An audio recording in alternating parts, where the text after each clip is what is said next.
Good morning, everybody. Welcome to the Tom Bilyeu Show. We are live. We've got Drew over here holding it down. We've got Mason inside the community, and we've got Eric's all by himself today over there behind the scenes making it all happen. But nonetheless, we're here for you. We are ready to rock and roll because Trump is reviewing all 55 million visa holders to see who should be deported. Now, from where I'm sitting, we should need some real transparency, or we should at least want transparency into what the criteria is that's being used. This is one of those things where I agree, you've got to get immigration under control, but we are going to see people turn against immigrants really fast in a way that becomes us turning against our own citizens. So hold your hats if you guys are watching what's going on in France with Marine Le Pen. You will see people get angry to the point where they start turning against people that are there in the country. If you guys remember COVID, when anybody who was even vaguely Asian was getting punched in the face, gets wild really fast. So be careful. The focus should be on violent illegals. That would be the ideal. That was the promise. So let's hope that we have some transparency. We see exactly what's going on, because that is what is needed right now. What I see is us looking for our keys where the light is and not where we actually dropped our keys, meaning that the people that hold the visas are the easy ones to identify and go after. And it is much harder, I think, as Trump is finding out, going through your Home Depots looking for people. So let's make sure that we have a little restraint, which I don't see anybody in the chattering class talking about being thoughtful about this. People are just getting way too happy. We also, speaking of immigrants, had the immigrant driver who killed 3 people in Florida captured and brought back to face charges. Now, I think my stance on this is going to be very unpopular. While I agree that it is absolutely ridiculous that someone can get a license without being able to read the signs, that's stupid. California, Washington, literally where I grew up and where I have lived my entire adult life. I'm looking at both of you guys, but this is manslaughter. It's not like he turned his semi into a killdozer and was driving down the streets like he's in GTA, trying to get as many people as he can. That's not the game. And we got this guy in shackles, loading him up on a plane, and Governor DeSantis is, and I quote, planning to throw the book at him. So again, boys and girls, let's make sure that we keep our heads on straight. Yes, we have an immigration problem. Yes, we have a values problem. Yes, these things need to be addressed. Yes, people should not be able to get a commercial license without being able to read the signs. They shouldn't be able to get any license without being able to read a sign. But let's remember, manslaughter is different than murder, and treating somebody guilty of manslaughter as if they went out and murdered somebody is just wacky. Speaking of wacky, Newsome is going full Trump, and it's working. It's actually pretty brilliant. I hate that this is brilliant. I hate that this is where we are. This is a wild sign of the times. It is all about emotion. But I just interviewed Andrew Huberman yesterday, and we were talking. There was a study done. If you put brain stimulation inside of somebody's brain, so they did this when patients were having brain surgery, and they went in and stimulated regions of the brain, and they found they can stimulate the part for sex, and people are like, ooh, that's nice. But you know which one they want to stimulate once they have sampled the whole smorgasbord? Anger. That's the one that they want because it feels so damn good. That is what we're up against. Speaking of that, it's manifesting in leftists calling for the use of violence as a legitimate tool of dissent. Even Nelson Mandela, boys and girls, said that violence should be used as an absolute last resort. In their defense, he did say you keep it in your back pocket. It is there as an option. But I think we are a long way from going to violence as a last resort territory. So again, today's theme is let cooler heads prevail.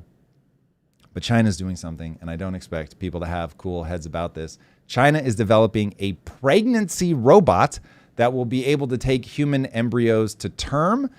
Future is coming at you fast. It is going to be very different than the present. And to me, this is every country having to come up with a way to solve the low birth rate problem. And this is one way to do it. If you want to remain ethnically Chinese and you don't want to import a bunch of people from around the world, but women aren't having enough babies, this is one way to do it. There's going to be religious pushback on this. Of this, I promise you. Maybe not in China, because they have a way of dealing with that. But there is going to be pushback. And speaking of clapping back, American Eagle has given us a video full of gorgeous women as their clapback against the Sydney Sweeney ad. And this is the kind of corporate war I think that we can all get behind. This is where everyone wins. If you're going to give me more hot women, I'm here for it.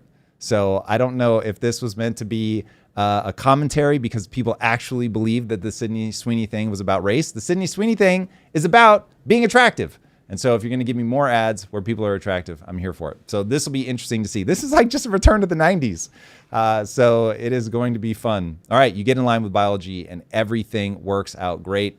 But speaking of something that's completely out of line with biology, we have the worst relationship advice for you today coming from a very attractive woman. But oh my God, she has a frame of reference that basically guarantees, Drew, she's going to be a baby mama to somebody in a divorce. Like she's headed to like the ex-wives of the NBA or whatever. It is so wild. I cannot believe. To all my youngins out there, I am very sad for you guys having to deal with this stuff. It is absolutely unhinged. But there it is. Elon baby mama got a show on X now, so hey, maybe. Yes. Did you watch it?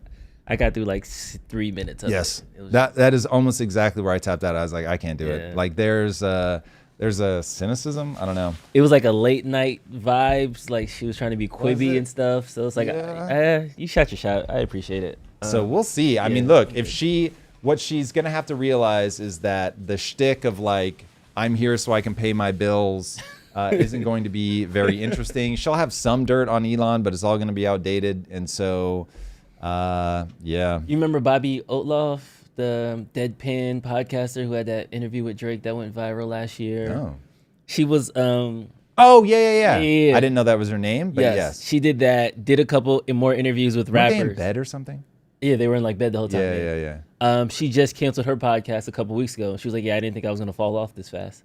Really? That was literally like in the announcement. So that's she doesn't do it anymore. So or they're taking a hiatus or whatever the cause is. But all right, let's jump into the real news. Let's go. This is huge to me. And I'm super curious on your thoughts, especially since you're married to a visa holder, green card. Is it technically Lisa? Lisa is she has a green card. Okay. So the Trump administration is... But I would assume, by the way, that she is on this, being reviewed. Yeah, yes. On the shopping block. Trump administration is reviewing all... She better tuck it in, Drew. She doesn't want a bad review from me right about now. I'll tell you that. Let's go, Bilyeu. You better be supportive. The Trump administration is reviewing all 55 million foreigners with U.S. visa for any violations. That is not a typo.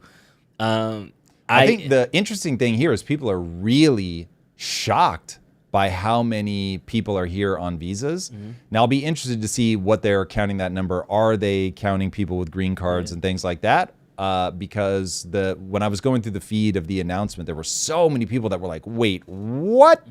There are people that are estimating that we have about 100 million people that are here that are some variant of legal immigrant, illegal immigrant, and I think people are pretty shocked to see how steep that number is. Yeah. This is part of the reason why when people talk about immigration, they start banging the drum of like, there are going to be a lot of jobs that people just aren't going to do. And I would say even less about the jobs that people aren't going to do is if you cut 100 million people from your economy, I don't care what they were doing. I don't care how illegal you were going to have an impact on the economy. So that doesn't mean that you don't do it. You absolutely have to do it. And the last thing that you want to do is import anybody and everybody just to have people in to get your economy going. There are way better solutions than that. But once you have the situation that you have, then you need to deal with the world the way that it is. And I think people are coming at this stuff from like this moralizing, totally detached from the realm of physics of like what the knock-on consequences are going to be perspective, and I think that is a problem. So I get just this overwhelming like sense that Trump is looking for his keys where the lights are. It's a famous quote for people that have never heard that, where there's a guy like, or I should say a meme, a guy in a cone of light, like looking around, and somebody comes up and is like, oh, what are you doing? He's like, I'm looking for my keys. Why are you looking for them there? Because this is where the light is. It's like, okay, but is that where you dropped your keys? Like, is there actually reason to believe that they're there? So if our real beef is for the last 4 years, we've just let illegal immigrants flood into the system, and now you're going after the people that actually have the documentation, I'm not sure that you're doing what you think you're doing. So to me, this is a red flag. I don't know that this is actually what it is. Maybe this is just in addition, but it certainly feels like a red flag of, ooh, maybe we weren't getting the results that we thought we were going to get by rolling into all the Home Depots and just rounding people up, walking through parks. And Now it's like, okay, what's going to be an easier way? And you start shooting fish in a barrel. And if you're in a position where it's like, we just need numbers, now you're going to start doing things that really turn people against you, because you're not taking away the people that are causing the problems. You're taking the people away that were easy to find. And so now you're disincentivizing people to do the right thing, to say, hey, look, I'm here. I want to go through the process. I'm paying taxes, whatever. And you're switching it to those guys just go underground, and you go after the people that are trying to do the process right. So they're going to need to be very careful. Yeah, I don't know what the logic is coming from the Trump administration. I'm worried, again, with this populist moment. I'm starting to see it pop up everywhere now. I feel like it's one of those things, once you see it, you can't unsee it. This is all resentment. It is emotion. It's anger. This is people, like, imagine them like stimulating their own brain with anger, anger, anger. I want to be angry about something. And when I was talking to Huberman, we were talking about something totally unrelated. And he was talking about this now famous experiment of this guy literally has people's skull removed, and he has a little electrode, and he's poking people where they know, and he can stimulate joy, nostalgia, sex, like all this stuff. And people are like, ooh, yeah, that's nice. Ooh, I like that. When you get to anger, that's a whole new G-spot. Like, people really, and it is because there is moral clarity. I talk to entrepreneurs about this all the time. Your job as a CEO is to intoxicate your team with certainty. I know exactly what we need to do. We're going to do it exactly like this, and it's going to yield exactly this outcome. And people fucking love it. It doesn't matter if it's a lie. They just need to believe that you believe that this is exactly what we need to do, because people spend so much of their lives uncertain. So if you can make them angry, suddenly they feel like, okay, I know exactly what to do in this moment. And it is like the ultimate good feeling. It's wild. And that's why populism is the thing that rises in these moments of tremendous uncertainty. People just cannot sit in the uncertainty. They've got to shift over into something that feels better, that gives them direction. And that thing is hatred, basically. Like, point me at somebody that I can be mad at. I don't understand, because I seen a stat yesterday that this is the first year in 100 years, something crazy like that, where U.S. is net immigration, because our borders are essentially closed zero. We deported upwards of seven-figure people. I think it's like 1,050,000 or something like that, with self-deporting ICE, all the planes and things like that. So if this was a war on immigration, I'm using hyperbole, we are winning. So now to turn to the 55 million visa holders, what I'm nervous about is that there are going to be people that are criminals underground, to your point, that are running from the cops, evading evasion, when there's going to be somebody who is a father of 4 living in downtown LA who got a DUI 6 years ago, and now ICE is at his door trying to deport him. You know what I mean? So the rhetoric that came from the election, all the rapists, the drug dealers, the murderers, and all these other people, those people are still out on the street. They're still doing their thing. The administration can't find them. But the guy who stubbed his toe 6 years ago, he's going to be the one that gets the book thrown at him. And I feel the disproportionate action is going to be crazy. And then the second layer of that is, if I'm a visa holder, I self-reported, I did the right thing, quote unquote. You know what I mean? So I don't want to ring the fascism bell or the Nazi bell or something like that. But this is starting to come like, okay, Kilbrin, Garcia, you were El Salvadorian, you had a bad record, you were hanging out with some MS-13 members. I could turn my head and blink and say, okay, we could go to Maryland and grab him and deport him. But if you're looking at all 55 million, there's going to be a professor who drunk too much, who got a charge, or there's going to be somebody with a shoplifting thing when they first got here and they didn't have a job. There are going to be some people getting caught up in the system. And is that worth this mass deportation? I don't know. It depends on how they do it. If they give us transparency and they say, this is the exact metric by which we're going to judge everybody. This is a total policy. And yeah, this is going to hit some people that you wish were going to stay, but you agreed on the policy. And so now people either adhere to that policy or they don't. Again, another thing that I'm always talking to entrepreneurs about is, like, when you're making adjustments in your company, don't do something because you want to, I want to do something nice for this person. It's like, if you want to do something nice for that person, then you need to say, I'm going to change a company policy, and it will help that person, but it's also going to treat everybody else the same. And then people look at it and go, all right, it's fair. If you don't do that at a time where we are already polarized, you are just going to accelerate the polarization for sure. Yeah. Somebody in the chat said if they did their job when they were arrested, they wouldn't be here today. Do you think that this is also the social media immigration fiasco that's happening in London, where we're seeing people do violent crimes, then get let go, like taken out of the jail a couple months later. So now people are just like, you know what, let's just grab them all. Like, do you think you have to tease these things out, and this is all going to get lumped together? People want black and white thinking. There's lack of nuance. Okay, you've got the collision of values. Collision of values is real. It doesn't matter if all the people that you bring in legally. If they don't share your country's values and they don't assimilate, you will have a problem. So let's just look at everybody's favorite, Israel-Palestine. There, you can literally read the history of how the Jewish people went in and took over a section of Palestine. It is a playbook that you can teach to anybody. It's really quite simple. Just keep importing people of your value system, knowing that they will vote essentially as a bloc in the early days. And then over time, they'll begin to fracture because they get into power. And then it's, what I'll call late stage liberalism. And they feel like, well, this is always going to be. And so they start infighting and all that. It's normal. It's where America is for sure. But in the beginning, you just import people that will vote as a bloc. And so once they become politically powerful just based on numbers, and they become economically powerful both based on numbers and ability to generate revenue, and you can go in and take over. Now, we're seeing Muslims do this in a lot of countries in Europe.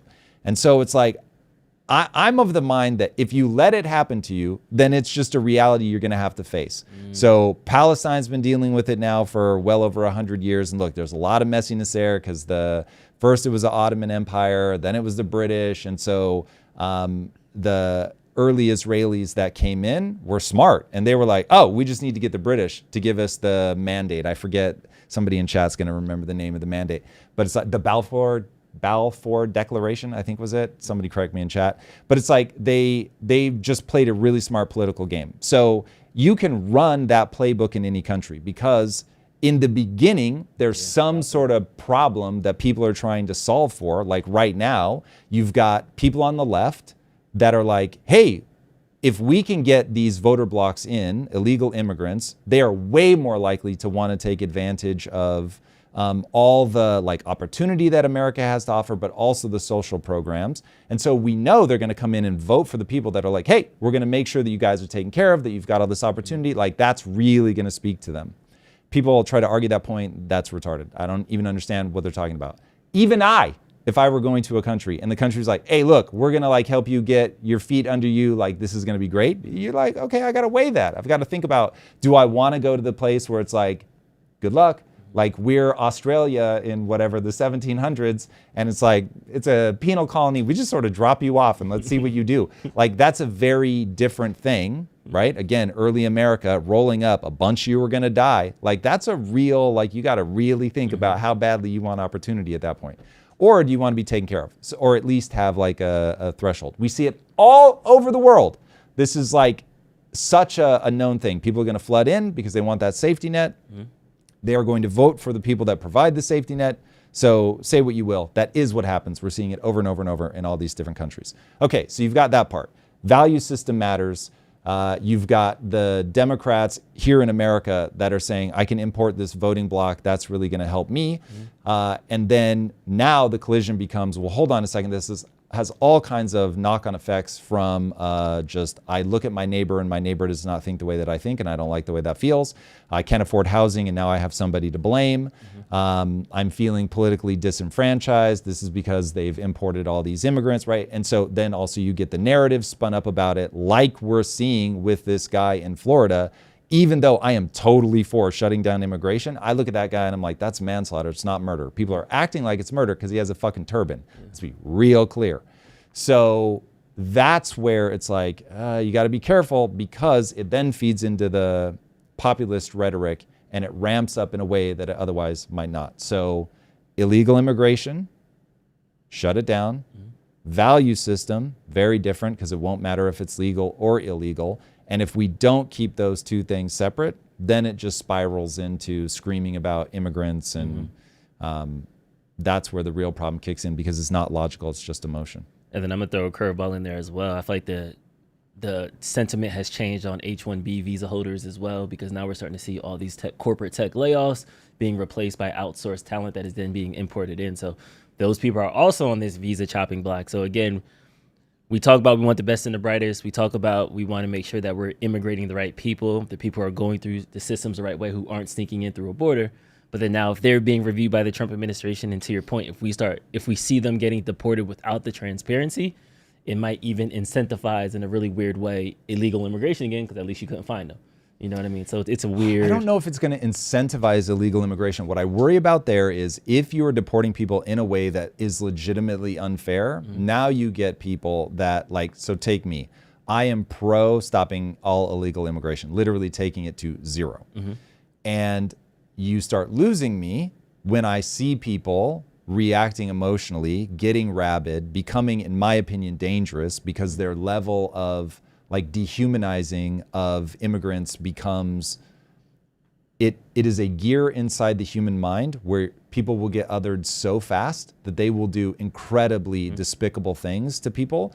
You don't have to look any farther back than COVID, where people that legit, they were just Asian. They weren't even Chinese, which would have already been horrible on its own. But because people were like, this came from China, they started attacking. Not everybody, but it was happening. They were just attacking Asian people. So I'm like, at that point, you have left rationality. You are now being emotional. You are now sliding into the thing I worry about, which is humans can be incredibly dangerous. And I feel like that's one of the base assumptions that I have, that humans, when they break bad, they break so bad that they kill millions, tens of millions of people. Like, this is not some minor thing once humans click over into that. Again, I can cite the French Revolution, which is my favorite example of this, where even Napoleon was like, God damn, like these guys are murderous lunatics, and I've got to aim them at something. And so what he was doing was saying, okay, once that revolutionary fervor takes place and people have been othered and they are literally being beheaded in the streets, it's like, they don't stop. The revolution feels too good. This is what I see when I look at the DSA. The revolution just feels too good. They're too angry. They're pouring into emotion. They see a problem. It's a real problem. The economy really is broken. It really is rigged against you. They are totally delusional about the solution because they are in resentment. And so they want a system, socialism, communism, which are based on resentment and then go just completely awry. But they can't see it because the emotion feels so good. And so that's the big thing that I worry about with immigration, is that the unfairness will cause you to lose people like me. It allows not necessarily an increase in or an incentive for illegal immigration, but it just fuels that populism where you're not able to get people on the same page. Yeah. So from the chat, how would a country filter for values without othering people? So the easiest way is religion. The easiest way is to look at the country and go, okay, UK looks from a values perspective largely like America. We have so much common law. Like the whole idea of common law comes from England. So many of the people that came over here were English, nice and easy. Mexico, largely Catholic, cool. Like there's just so much overlap from the perspective of religion. Religion is like the biggest signaler of values. In fact, I'll go so far as to say religion is the most potent vessel we have for containing and transmitting values. And so if you look at that level, you will not be perfect, but you will get like okay, roughly I get this. So for instance, I am not religious. I don't believe in God at all. However, Christianity has carried this idea that the individual is sacred. Once the individual is sacred, you start protecting personal property. And it's like, cool, now you're in my value system, right? So capitalism thrives on the back of the individual being sacred. So I won't even say that you're not necessarily othering somebody, because you are saying that that's outside of my value system. And so that's where I'm drawing the line of us and them. So from that perspective, be completely unafraid to draw boundaries. Be completely unafraid to say in-group, out-group. Now, when out-group becomes someone that you're prepared to be violent against, that's where I have a problem. But this is not me trying to say like, oh, there is no difference between all peoples. I'm saying there is a difference between peoples. My beef is that people tend to draw it at what they can see visually, so it becomes race, rather than recognizing you have a lot more in common with somebody who shares your values but not your skin color than you do with somebody that shares your skin color but not your values. And so if we could get people to wrap their head around that I get skin color is easier to identify, but values is actually the thing that you're trying to get to. How do you reconcile that with separation of church and state? It's a great question. So you don't want the government to be run off of religious principles, but people have to understand that you do want the government run off of values. And so when the values are informed by the religion, but not the government isn't run by the religion, then you get to the point where it's like, okay, we all agree every human life is sacred. We all agree that every human deserves dignity. We all agree that in the every man was created equal by the Lord, right? Like, even though I don't believe in the Lord, it's like, I care very much about everybody's equal. Okay, cool. Now, if you keep God out of the equation, at the government level, I cannot point to the book and go, but in Deuteronomy, whatever, it says that I can stone my wife for adultery. And you're like, yeah, chill the fuck on that. Like, it carried the value system, thank you very much, but we are not making the word of the text legal law.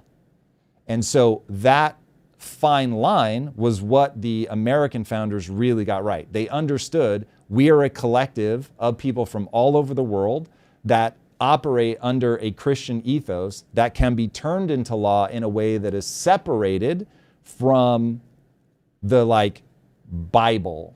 So when you think of the Bible as a book of laws, you get into trouble, because even people like Thomas Jefferson believe very differently than people, other founding fathers that were Christian, right? Some were calling themselves deists, some were atheists, some believed in God.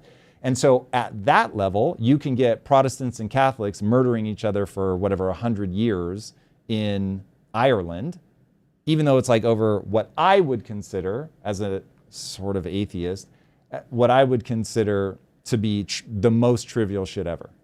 So that's, while not a perfect way to go about it, and we see all the confusion that it creates, it's way better than saying, no, we want the religion itself to be the government. Another chat said, something else to point out is that the people who did nothing wrong and are going into hiding will now be more prone to crime. Yeah, I mean, sure. But that is ultimately, people should not be here illegally.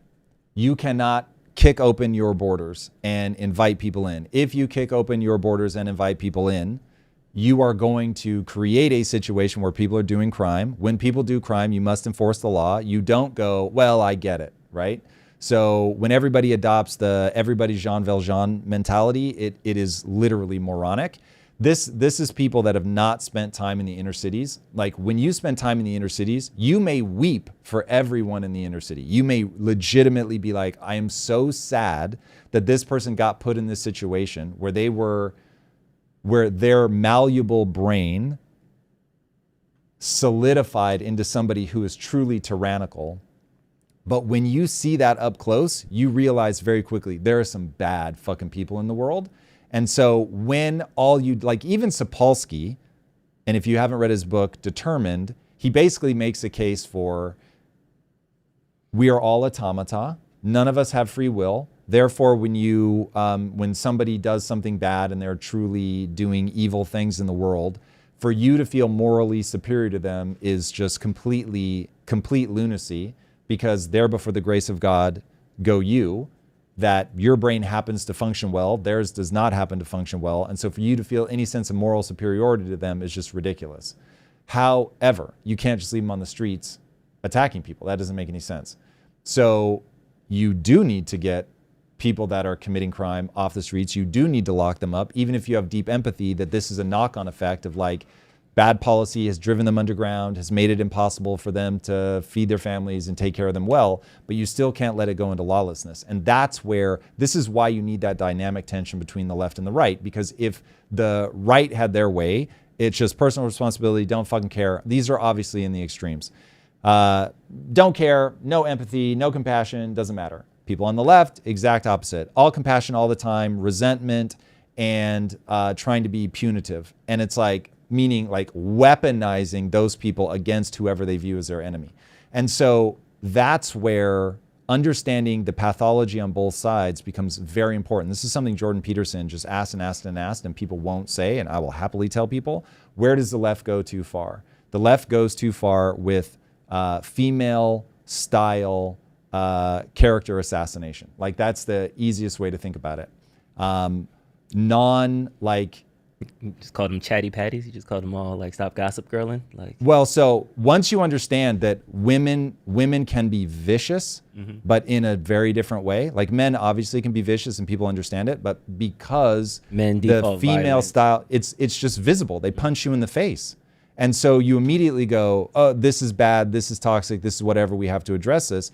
But when a woman goes behind the scenes, gets you debanked, or a man using feminine tactics goes behind the scene, they're debanking you, they're making sure you get fired from your job, they're spreading rumors about you, the app that like popped off, the T or whatever it was called, like all of that stuff. That reputational devastation, or even, I mean, how many times have we heard the idea that women, many a war have been started over a woman, whether that is, Helen of Troy betraying and going to the other side, or it's a woman whispering in a man's ear, don't be a pussy.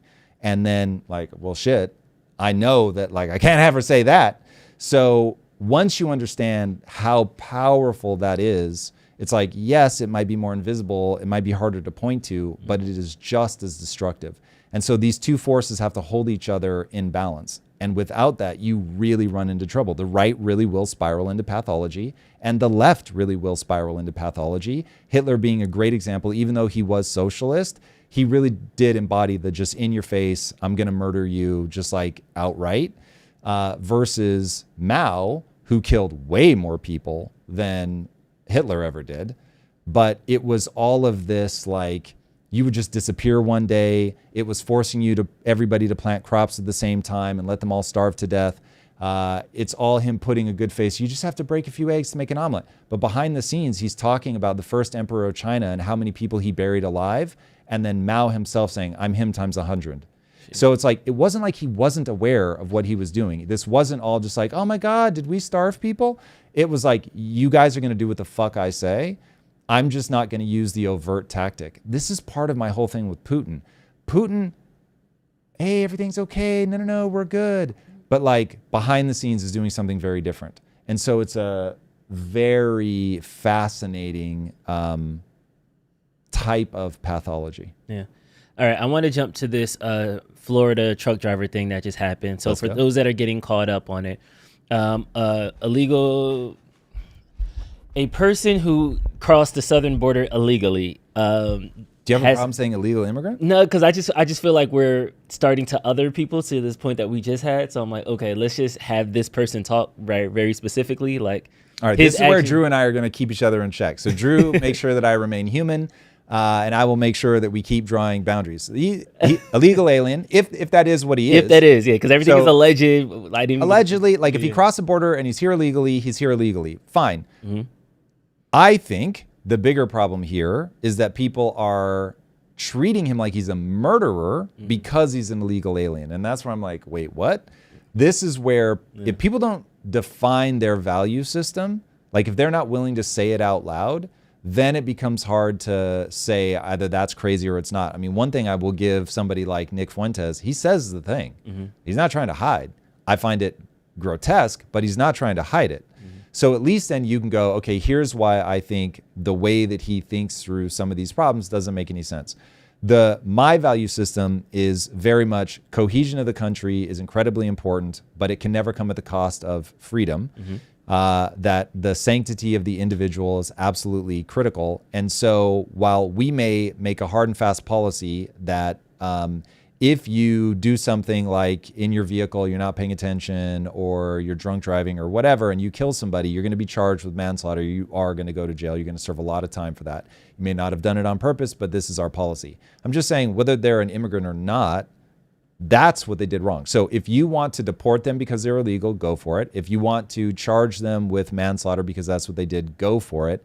But don't look at a guy with a turban and go, I'm now going to treat manslaughter like it's murder. Mm-hmm. Now, if they would have flown out to California, because I'll say fled. Mm-hmm. He fled Florida, went to California, sanctuary state. No surprise that he would try to come here. I don't know if it's a sanctuary state thing because that's where he started from. So when I see that, I say, okay, I'm in some shit right now with Florida. I'm going to go back to my family, the place that I crossed over. It's possible if he just had driven there, like was long haul trucking and just found himself there, but isn't there. Fair enough.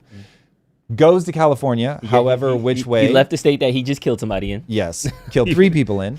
But it's the way that people are responding. Like they're excited to see this guy in shackles. They're excited to see him loaded into a plane. What I see is somebody who certainly did not intend to kill anybody. And this just ruined his life. Literally forever, his life is toast. And that's when people have glee to see that. That's where I'm like, like we've now clicked over into that moral certainty of they are the other, they are the enemy, they got to go. And this is where, so look, I've said many, many times, the person I admire the most, like in recent human history, is Nelson Mandela, because he did something I know I am not capable of doing. And he served 27 years in prison so that he could have the moral authority to come back out and lead the country in a unified way. That I just can't imagine. And in his book, Long Walk to Freedom, he talked about how people would come to him and say, like, it's time for violence. And he would say, nope, like, we're not there yet. Like, that's exactly how you lose moral authority. That's exactly how you drive people further apart. And that idea is the kind of thing, like, we need to retain our humanity, which was another thing that he talked about. And he said the oppressor is actually giving up their humanity. And so I will just warn us all, like, stop it, illegal immigration, protect your values, like what the UK is doing is national suicide. So I'm not here for that. But I am saying, like, don't give up your humanity in the process. Draw nice, clear borders, make nice, clear boundaries, but don't become the, like, tyrannical animal that you're, like, trying to fight against. That's wild. I have a level of empathy here, not necessarily for this truck driver, for those 3 people. I'm not justifying it. I want to put that disclaimer up front. But my dad is a truck driver, and there is a very much immigrant pipeline job where a lot of immigrants that come to the U.S., the women become nurses, the men become like truck drivers. Like that is a very, my dad has 9 brothers and sisters. Out of his 5 brothers, 3 of them are a truck driver, 4 of them were a truck driver, but then he turned into a pastor. So it's very much like I have a truck driver family. I like driving, all these things. If you tried to have a conversation with my dad right now about politics, it's going to be broken English. He's going to give you every other word. He's not going to have a coherent way. Can he read the street signs? He can definitely read the street signs. So it's one of those things of just like, oh, well, how can you be a truck driver if you're not able to do this? If you're not, and it's like my dad has the New Jersey Turnpike memorized in his head. I was trying to get to New York. He was like, yeah, just do this. I was like, Dad, I got GPS. You don't got to explain it to. Go to the stop sign, make a right. You're going to see this one thing and go here. It's exit 16. Dad, Google does all that. I don't need to. But so I have this thing of like, yes, this person made a mistake. And to your point of, I don't want this to then be a referendum on, we need to strip all illegals of CDLs. These are the 55 million people who have visas who are truck drivers that need to get deported. Right. I'm just worried of the second and third order consequences because this taste for blood that's now. You've got a taste for blood, and you've got the economic reality of that's going to sound real good. There's a lot of people right now that don't have truck driving jobs that are going to be like, hey, I would like one of those truck driving jobs. And if all we have to do is boot out a bunch of people that are here, I mean, they're going to say illegally, but as we see now, they're going through all visa holders, that it is one of those things where you do have to be very, very careful. It is very easy to slip into that anger, and this is exactly how you get confiscatory. So if you look at what the Nazis did, a big part of how they got the economic engine turned in the right direction was they just went and took everything from the Jews. And so it was like, hey, it's a pretty easy way to get some money in your pocket is to go just take it. Take companies, take property, take jewels, literally anything you can get your hands on. And we know through human history that that is a thing that will happen. I'm not saying that we're there. I'm not saying we're anywhere near that. I'm just saying that the way that you avoid going down the pathological path is to state your values, be very clear about what they are, give other people a chance to debate them and say, okay, well, hold on a second, that feels a little weird. Give you a chance to inspect your own value system and say, like, for instance, one of my values is do everything as a policy so that it impacts everybody equally. And if you're willing to do a thing that like, hey, I have to eat my own dog food here, great. But if you're putting something like rules for thee and not for me kind of thing, which we see politicians do all the time, I get why that makes people irate. So my thing is, ask yourself, would you want your citizenship to be able to be stripped from you? If you would never want your citizenship to be stripped from you, then it's like, okay, well, is the line citizenship, or are you saying, I think you should have to be born here to be a citizen that can't be stripped. And we're going to create a 2-tier system. And now they're like, everyone's equal, but some are more equal than others. And then I would like to get you to read Animal Farm. So at that point, we can have the debate at the level of like why that kind of thing goes awry, why we have the systems that we have now. Because I want to get everybody focused on one thing. For 4 fucking years, we had the borders blown wide open. There are knowable reasons for it. We were importing cheap labor. The left has like this, suicidal empathy. I cannot believe that I'm blanking on the person who says that. I actually really, really like this guy. I know him so well. It's terrible. Thank you, Gad's Head. Good Lord. People will learn. As Drew said to me yesterday, you were terrible with names. I know him so well as well. It's terrible. Anyway, Gad said that they really do have suicidal empathy. But I also think you will be eternally confused by people that are leftist, let's say, not just left-leaning, but leftist, if you don't understand resentment. If you understand resentment and pathological compassion, again, this is people all the way pushed hard to the left. That's what you need to hold those two ideas in your head to understand the way that they move. I have seen some dissent come through this like story. The CDL company should be held responsible. Governor Newsome should be held responsible. Like, how do you think the administration around him being issued a license, how should they deal with the consequences of this action? You have to just look at the policies. So if California and Washington have policies where you can get a CDL license without being able to read the street signs, that is fucking lunatic. Lunatic.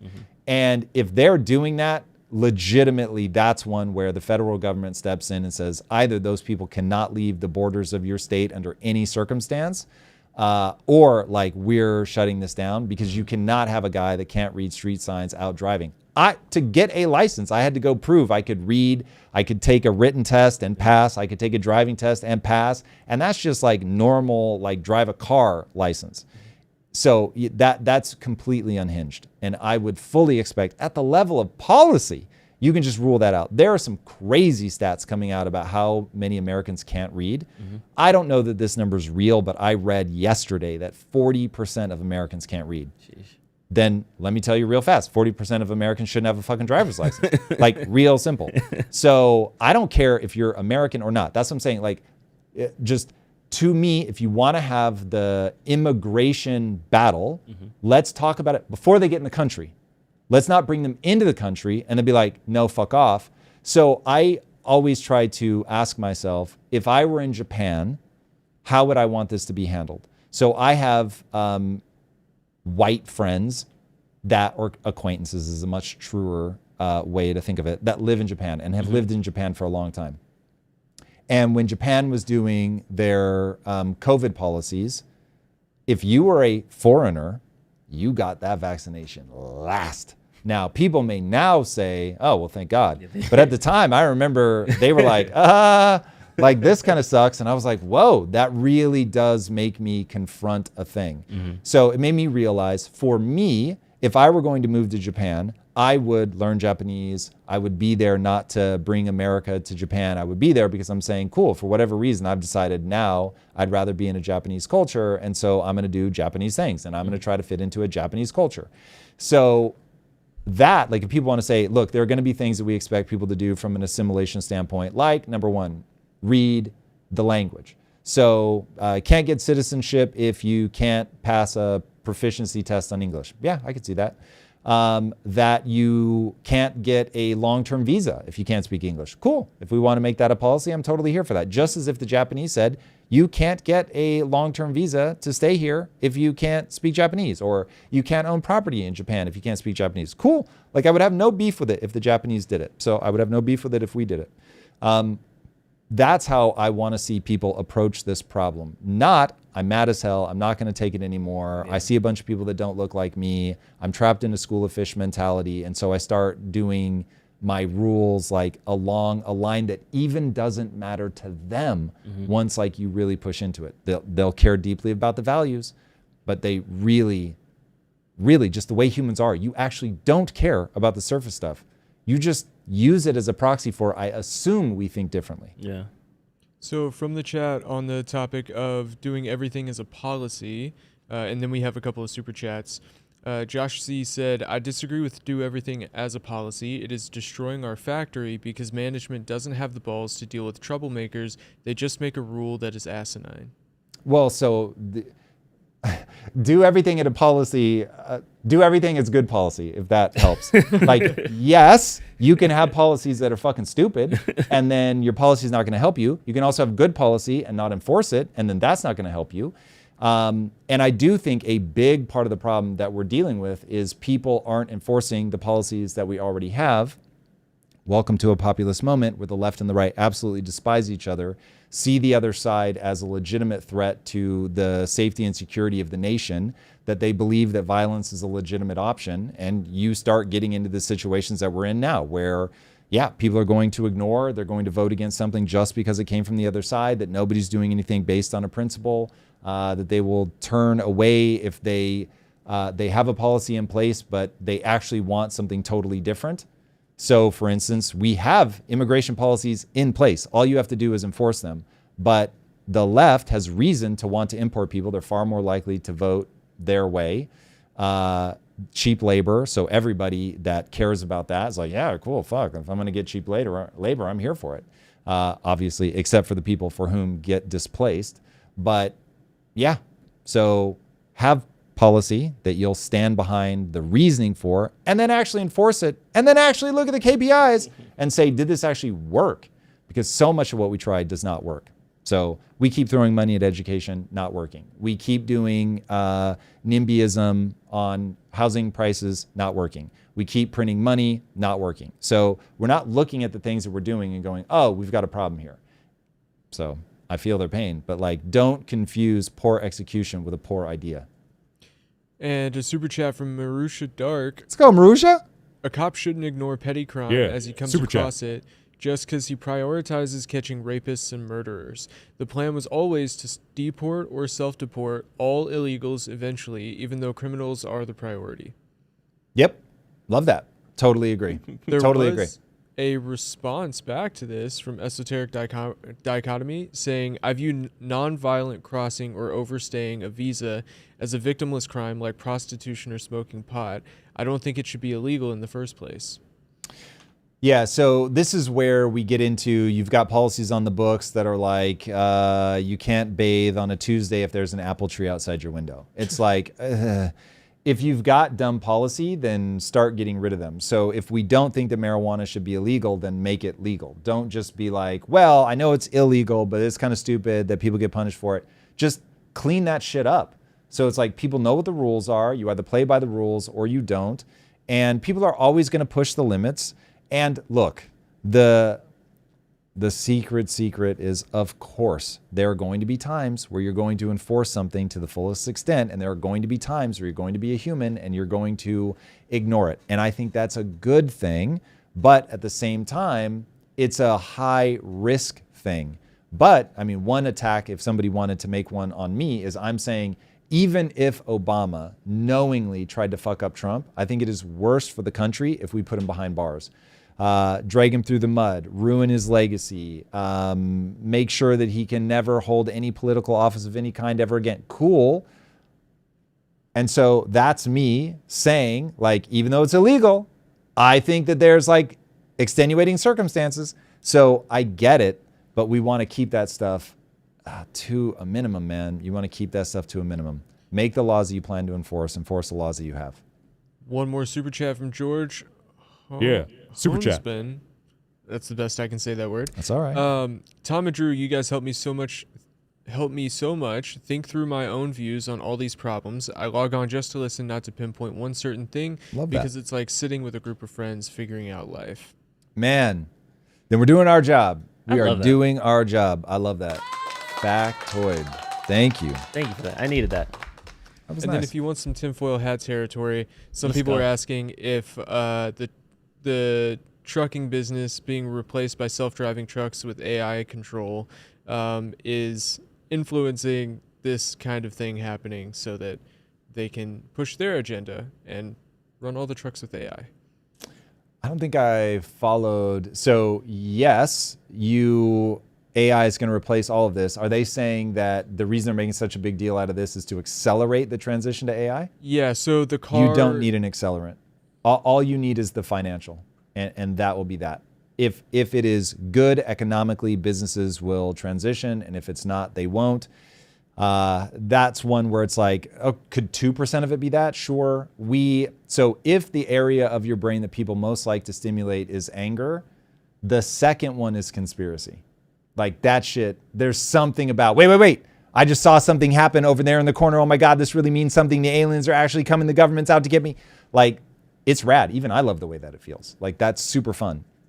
But is that what's driving things? No. Like, you really don't have to look a lot farther than money is so useful that people will do outlandish shit to make money. So companies are looking at that and like, damn, I got to make payroll. I got to please my shareholders. Also, guys, can I be really honest? Do you promise not to hate me? And I'm saying this in the worst room to say this thing, but employees are a pain in the ass. Like, fuck it. Whoa. Think about this. Whoa. if I wasn't here, these guys would be like, dude, bosses are a pain in the ass. I get it. They're asshole guys. There is tension. Here's the funny thing. I don't take that personally. I expect, because there is this weird tension between the people trying to run the company and all the different things that they have to deal with, and the people trying to get as much as they can from the company. I get it, man. And when you find people that you can have a real relationship with, fucking cherish it until the end of time. But like when you take it all like as an average, holy bejesus. Like you're just, every time I'm having a good day, I'm like, I know. An employee's going to fuck it up? 100%. Drew, 100%. Do you know how often that's true? Like I'll come out and press will be like, okay, but wait. Like yesterday was a rad day. And then when everybody left, press was like, oh, by the way. And I was like, God damn it. So the number of fucking times that happened, it just is real. Humans just whistling like, God. The funny thing is, that is so true. It is baked into my nervous system that when I'm in a really good mood, I'm like, uh-oh, something is lurking around the corner. Guaranteed. It's what I call the chaos machine. So we are all up against the chaos machine. We're all a part of the chaos machine. I'm part of the chaos in your lives. You guys are part of the chaos in my life. Like it just is what it is. But if you want to understand why people try to automate the shit out of stuff, like imagine if I create friction for you, you guys create friction for me. You guys are like the lowest fucking friction, so it's terrible to say it in front of you guys. But like, think about you're running a fucking McDonald's and you've got a bunch of teenagers who like just do not have work ethic yet, or maybe they're just never going to have it. Minimum wage workers, that's what they can do at that point, either because they're young and inexperienced or because they're just not that bright, whatever. Oh my God. Like that you are praying every day for AI to come online. And so you don't have to go to conspiracy. That's my punchline. They just had the first fully automated McDonald's open up. I seen a video of it where it's like, you do the kiosk thing, and then it's a bunch of like arm robots, and the bag comes down like almost like a bank teller like slide type thing, and it pops out, and there's your food. And crazy. Yep. Only a matter of time. Only a matter of time. Where did this Cracker Barrel poll come from? Let's talk about the Cracker Barrel. I mean, I love Cracker Barrel. Do you love Cracker? So okay, there was like a Cracker Barrel by me. Again, my dad was a truck driver, so it was like off the truck stop. My mom used to work 11 to 7, 3 to 11, 11 to 7. So like early mornings, afternoon was like our time. So on the weekend, Saturday, stuff like that, we would do like breakfast at Cracker Barrel. She'll drop us off, and then she'll either go to sleep or like go to work or something like that. So I remember Cracker Barrel like faintly, like we would go once every 3 or 4 months. Like it was just the breakfast place when all our schedules lined up that we can all have a family and go there. But I feel like people were turning up on Twitter about the Cracker Barrel. So I put that poll there just to level set, like, is everybody in love with Cracker Barrel? What does it say? Was there a Cracker Barrel in Washington? Not anywhere near me if there was one at all. But I think there are in LA, right? I think I ate at a Cracker Barrel once. I think it was Cracker Barrel. I can't swear to that. But it was like when I was really broke. And I remember it was like the meal was like $18 or something. Yeah. And I was like, whoa. But the meal was so big and so good that my roommate and I at the time were like, yo, we're going to eat at Cracker Barrel once a month. This is the shit. Yeah. But it was so far from us that we ended up not ever doing it. So I've literally, if it was a Cracker Barrel, and I think it was, I've only eaten there once, but it was, for where I was at my life at that point, it was awesome. And I was very excited. Do they do like biscuits? Yeah, Yes. they do. Okay, 100% then it was a Cracker Barrel. Big pancakes and stuff like that. Oh my God. So We good. were over the moon. We were like, yo, this, for us, that was like a very expensive meal at the time. But we were just like, I can't believe this fucking food is so The good. portion to pricing is like perfect. Though. Oh, It's one of those so things. awesome. But jumping into it, they recently rebranded their logo where they removed the cracker and the barrel, and just have it now. Wait. Was that, is that, when you say cracker, do you mean a white person? That's hilarious. I can't, can you zoom in on that? Is that, is there really a person in it? Yeah, there was a person leading. I have a better picture. No, I got to see this. Oh no, this is the hold on. This is the other one that says every time somebody has a black frame glasses, that's how you know they're about to go woke. What the fuck? Am I going to be woke, Drew? This dad, That's how you can tell about the downfall. Let me pull up the actual. What is that? Oh, I can't. Where is? I swear I pulled it up, but hold on. I got it. There it is. But yeah, it's like a dude leaning in on like a barrel. So why did this tank their stock? I don't And understand. then they went here. Look, it looks more boring, but it looks more modern. Yeah. I don't understand. So this is really against the chick, right? She's the new CEO. That's what's I'm thinking is happening. Is Cracker Barrel like known as like a rednecky thing? It's literally called Cracker Barrel. It's the whitest place in America. So, but do you think it wait, a Cracker Barrel is a thing, right? Do you really think? I don't know. It's not named after like white person thing that I carry items in. Like I don't think that's where the Cracker Barrel is. Do they really store crackers? Like actual? But hold on. What I'm asking is, do we think the name, like, so first of all, the guy that I went to Cracker Barrel with that we were promising like we're gonna come back every month, he was Mexican. So I don't think he was like, well, I finally feel at home at the whitest place in America. I'm pretty sure. Christian in the chat was like, black people go there too. Also, Christian, I just admitted I go there. I'm trolling, guys. I don't really think it's a cracker like. Plus, she's barrel. like, does it get more cracker than this? I mean, I suppose. In fact, she probably does. She lost her white card at some point. Somebody pulled it because that vibe. I'm not gonna lie. That vibe is like hard left. That is a hard left. Okay, let's bring it back. Vibe. Let's bring it back. This is the reason why I brought it up. Is because I can name a bunch of companies, whether it was Jaguar that had the racially ambiguous people. But did they do? Okay, sorry. Finish saying this. Let me go there. So Jaguar had their racially ambiguous people rebrand, purple hair, all that. They sold 0 cars. Their CEO got let go. What a shock. Then we had Bud Light, who had the trans representative. They walked it back, and then it kind of came back up. Their stock kind of rebounded. American Eagle, Sydney Sweeney, forget that. We're doubling down. Good Genes, we were proper with that. Now we have this pushback from a logo redesign. To me, that's an indicator of, hey, the market is telling you we don't like this.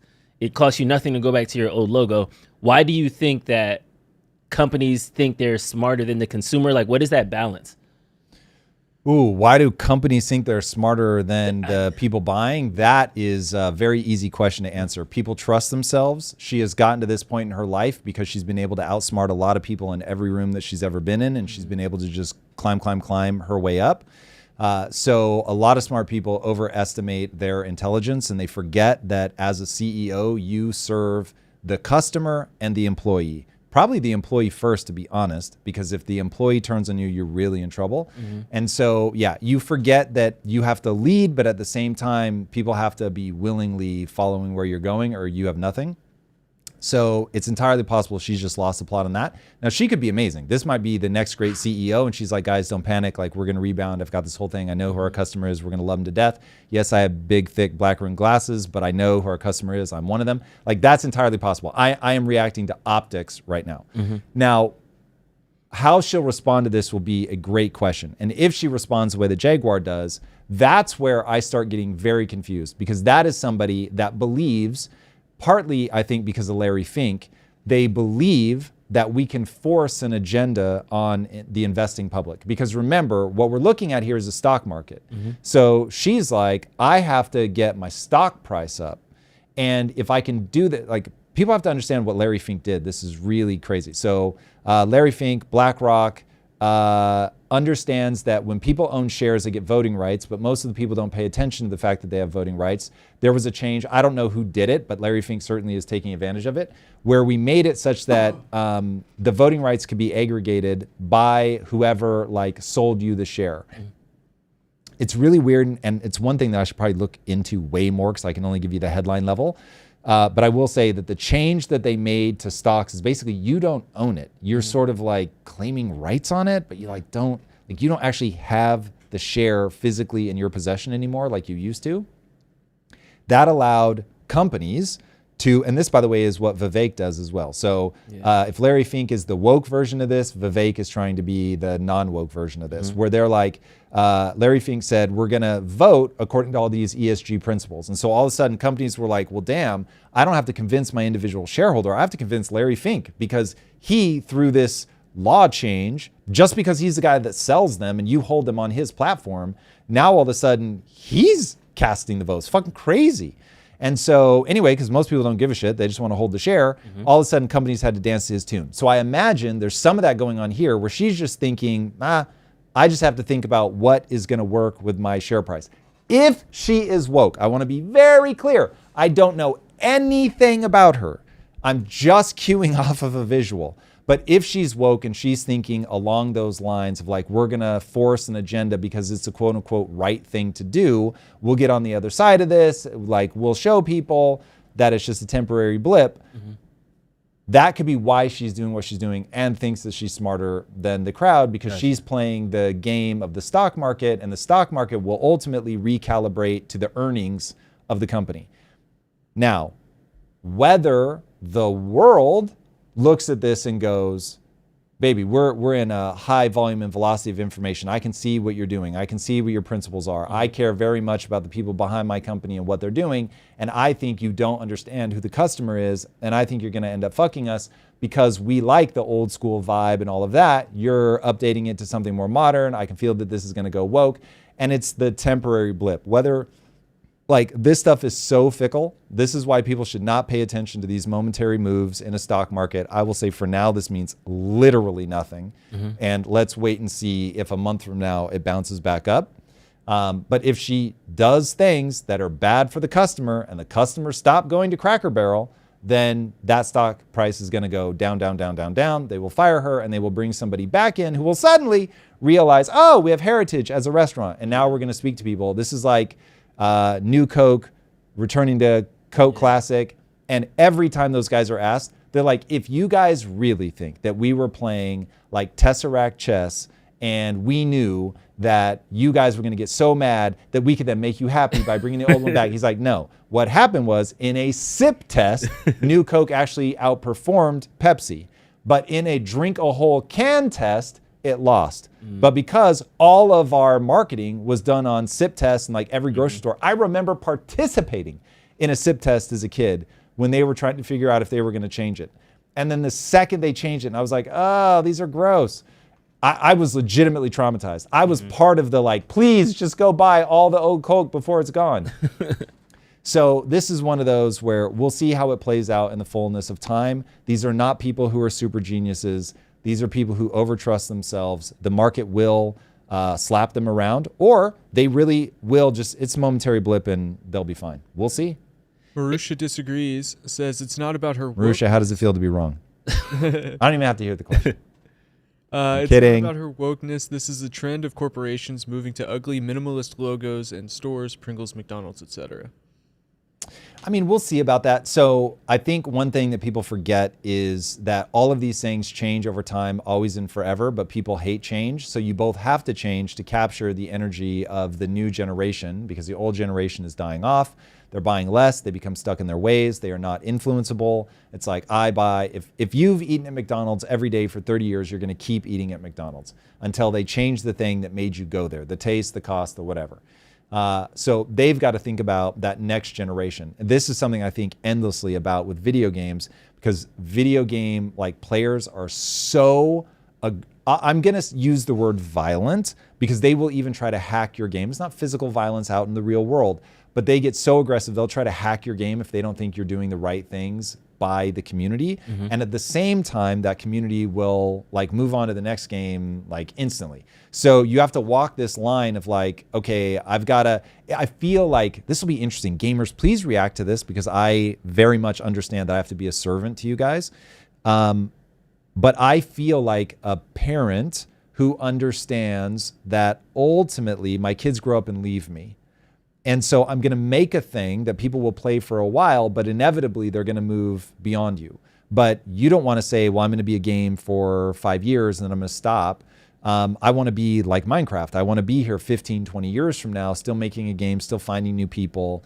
And so you have to walk a line of, okay, the players that I have today, I need to make something that they think is awesome. I need to honor them and the time that they're spending in the game. But at the same time, I have to know that eventually they're going to leave and they're going to find that new thing. And so I've got to keep it fresh and I've got to change things. I've got to find ways to get new people in. And the way that I think about it is the way, if anybody out there knows Shonen Jump is the reason that a single title in Japan outsells the entire Western comic market. Sheesh. They had a meeting in the 90s when American comics decided we're going to age up with our consumer and so stop being about kids and start being about adults. Go into a comic shop. You're not going to see any kids. It's all adults, which is why they're closing.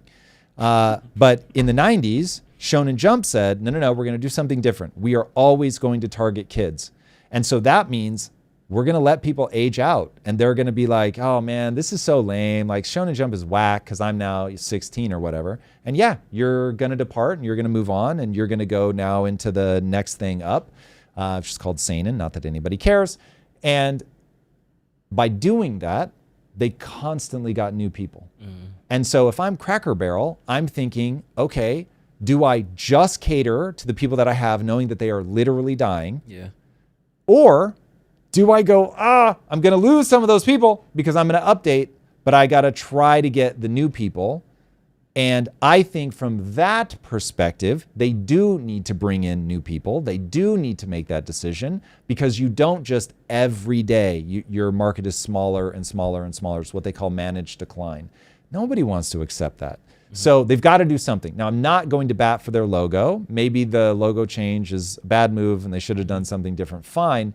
But they do have to do something to make sure that they get new people. Lisa asked in the chat, why did Harry Potter work then? Is this Elizabeth, my wife, or somebody else? Yeah. Inagamu. Why did Harry Potter work then, in your opinion? They aged up with their readers. They did. Oh, God, this is such a good question. Okay, I'll speed run it. If people want to talk more about it, we can go into it. So what she was doing is saying, okay, cool. I'm going to be a moment in time. I'm going to be like Star Wars.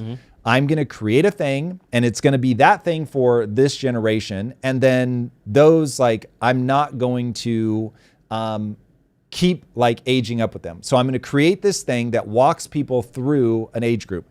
I'm going to make it. It's going to be a moment in time, but it's going to be there for everybody that goes on that journey. So like Lisa and I it's my sister's very good friend. Anyway, she makes her kids wait to be a certain age to read each one of the books. She won't let them binge them because she's like, look, J.K. Rowling created this incredible masterwork of understanding when you're 9, this book is right for you. When you're 10 or 11, this book is right for you. When you're 12 or 13, this book is right for you, on and up. And so if you take it as, oh, this is a permanent fixture of an IP to like introduce people and walk them through. So Star Wars, when he made the new ones, people were very confused because he didn't make it for my generation. He made it accessible to kids again. So he was like, oh, I get it. Like, it's now so old. You're not going to introduce a new kid to A New Hope because they're going to be like, bro, it's a fucking puppet. Like, what are you doing? That's literally. And so he's like, okay, I got to do the same thing that I did before for a new generation. And so you come in with the little kid and then he ages you up and they get more serious. And so it's like, it's very brilliant. These are guys that really understand their market and what they're trying to do. So J.K. Rowling has talked about that she's going to do something new in the Harry Potter universe. And I will be very interested to see, does she stack it on? And so this is now Harry, or does she go like Harry's kids? Does she go somewhere totally different? But the right question will be, is it aimed at a young audience and we walk with them on the way up or not? That is like just understanding the developmental cycles of your kids. Like when people see Project Kaizen, if you look at it as a 25-year-old and go, this looks really like, they'll say childish or whatever. Yeah, motherfucker. Like my core demographic is 11 to 15. Now, I want to make a game that's fun as hell for anybody just because the core mechanics are fucking awesome. But I understand what I'm trying to do. I am trying to give growth mindset ideas to kids in a way that just feels like a fun ass game. So that's why it is very much targeted at that audience. So know thy audience, as they say. Interesting. All right. This is a perfect segue into Governor Newsome. And for those that aren't following Governor Newsome press office, it is just a hilarious Twitter account. They tweeted, "What is wrong with Cracker Barrel? Keep your beautiful logo. The new one looks like cheap Velveeta cheese from Walmart. The place for groceries, an old-fashioned term. Fix it ASAP. Woke is dead. Thank you for your attention to this matter. GCN." This is so He's been fun. tweeting like this for... I hate to say it, but it's fun. Yeah, it's entertaining. I think he's been doing this He's like got it. last month He or is something the like fakest this. person on human fucking earth. But it's fun. You can't deny that. Dude, it is surreal to me that a person can have no like sense of self to the point where they can be anything. Like he is the ultimate chameleon. It's like, what does this political moment need? I am going to be said thing. It's wild. It's wild. Do you think he's the future of like the Democratic Party? Like, I mean, Polymarket thinks he's the future of the Democratic Party, and I don't go against Polymarket. So as of right now today, he is the future of the Democratic market. I think he's got 24% likelihood to get the nomination. wow. Pretty sure in Polymarket. So he's the first one that's like starting to pop ahead. So yeah, I mean, look, this is brilliant because here is what people do not understand. And if you watch me on YouTube, you will watch me continually reinvent myself based on like, okay, back in the old school days, like I was doing the impact quotes. So it was like me like almost doing, oh God, am I going to go all the way to spoken word poetry? No, it wasn't poetry because it didn't rhyme, but it had like that sense. Then it was like just really doing the interviews, but opening up to finance and all that stuff. And now moving into live streaming, it's like you are updating the way that you interact with the world. Like you have to do things in a different way that is unique, that is going to speak to that moment. And so when you look at like what he's doing, he understands that from a performative layer, like you have to change. What I don't respect about him is that like when it was woke, he was woke. Now that it's not woke, he's not woke. Like he's just blowing with the winds in terms of like principles, value system, all that stuff. But he certainly gets the, how do I interact with people in the new world? And we are living in a world, it's a populist moment. People want that anger. They want to get on like reacts channels. And so we're living in this media ecosystem where the way that things spread is channels react to it. But if you don't give a channel like ours something big and bombastic and crazy for me to have a big reaction to, then it's never going to get traction. And he gets that. It's like when people talk about Piers Morgan. You can hate Piers Morgan all you want, but he understands the landscape. I don't think he's being inauthentic, but I think that he does understand the format. Like I'm going to bring people on that argue. I think he's going to argue for the things that he really believes, but he's going to argue. He's going to create a format where he knows I'm going to press that anger G-spot in people's brains over and over and over. And yeah, that's how I'm going to scale the show. So that's just him recognizing where we are at in this moment, in my opinion. John Doe had an interesting comment saying Newsome is just following rules for radicals. Rule 5, ridicule is a man's most potent weapon. Rules for radicals. That's interesting. If there is like some former rules for radicals, I would love to check that out. I have a feeling that this is just like 48 laws of power. It's what actually works. What do I understand about the evolutionary nature of the human brain? Once you understand that the evolution, that the brain has evolved to want certainty and that the easiest way to give them certainty is to give them emotion, anger, excuse me. And then if you understand that what we live in a moment of entertainment and the things that are entertaining are the things that elicit big emotion, like as long as it's not boring, just don't bore me. That's the thing. And so like, even as a streamer, I've had to realize, like, I would see clips of myself come by. This is something we've talked about. I would see clips of myself come by and I'm like, these are boring. I don't want to watch these. And so I'm like, that's fucking interesting. So you have to find a way to like bring that layer of entertainment to it. I will never say anything I don't believe, but if you go back and even watch my first streams and compare it to now, 1,000%, I'm trying to dial up the level of entertainment. And so that's the world that we live in, boys and girls. That's the game. And especially as a political person where your entire life is based on your popularity, sometimes you have to try new things and different tactics. But I find it funny. I don't know if, again, I feel like I guess I'm the only meritocracy left person in the world. Drew? It's just me, you know.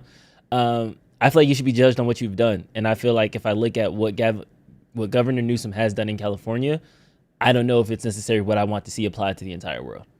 So, or the entire U.S. You're not sure? Which is a proxy of the entire world. So that's why I'm like, to me, it's like, I don't see where I could be like, you know what? When he did this one thing, I felt better. Like, people don't look at that. Much to my dismay.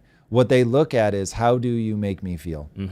And when we go into the next election cycle, I hope this surprises exactly nobody. It will be about the economy and who convinces me that they're going to make the economy better.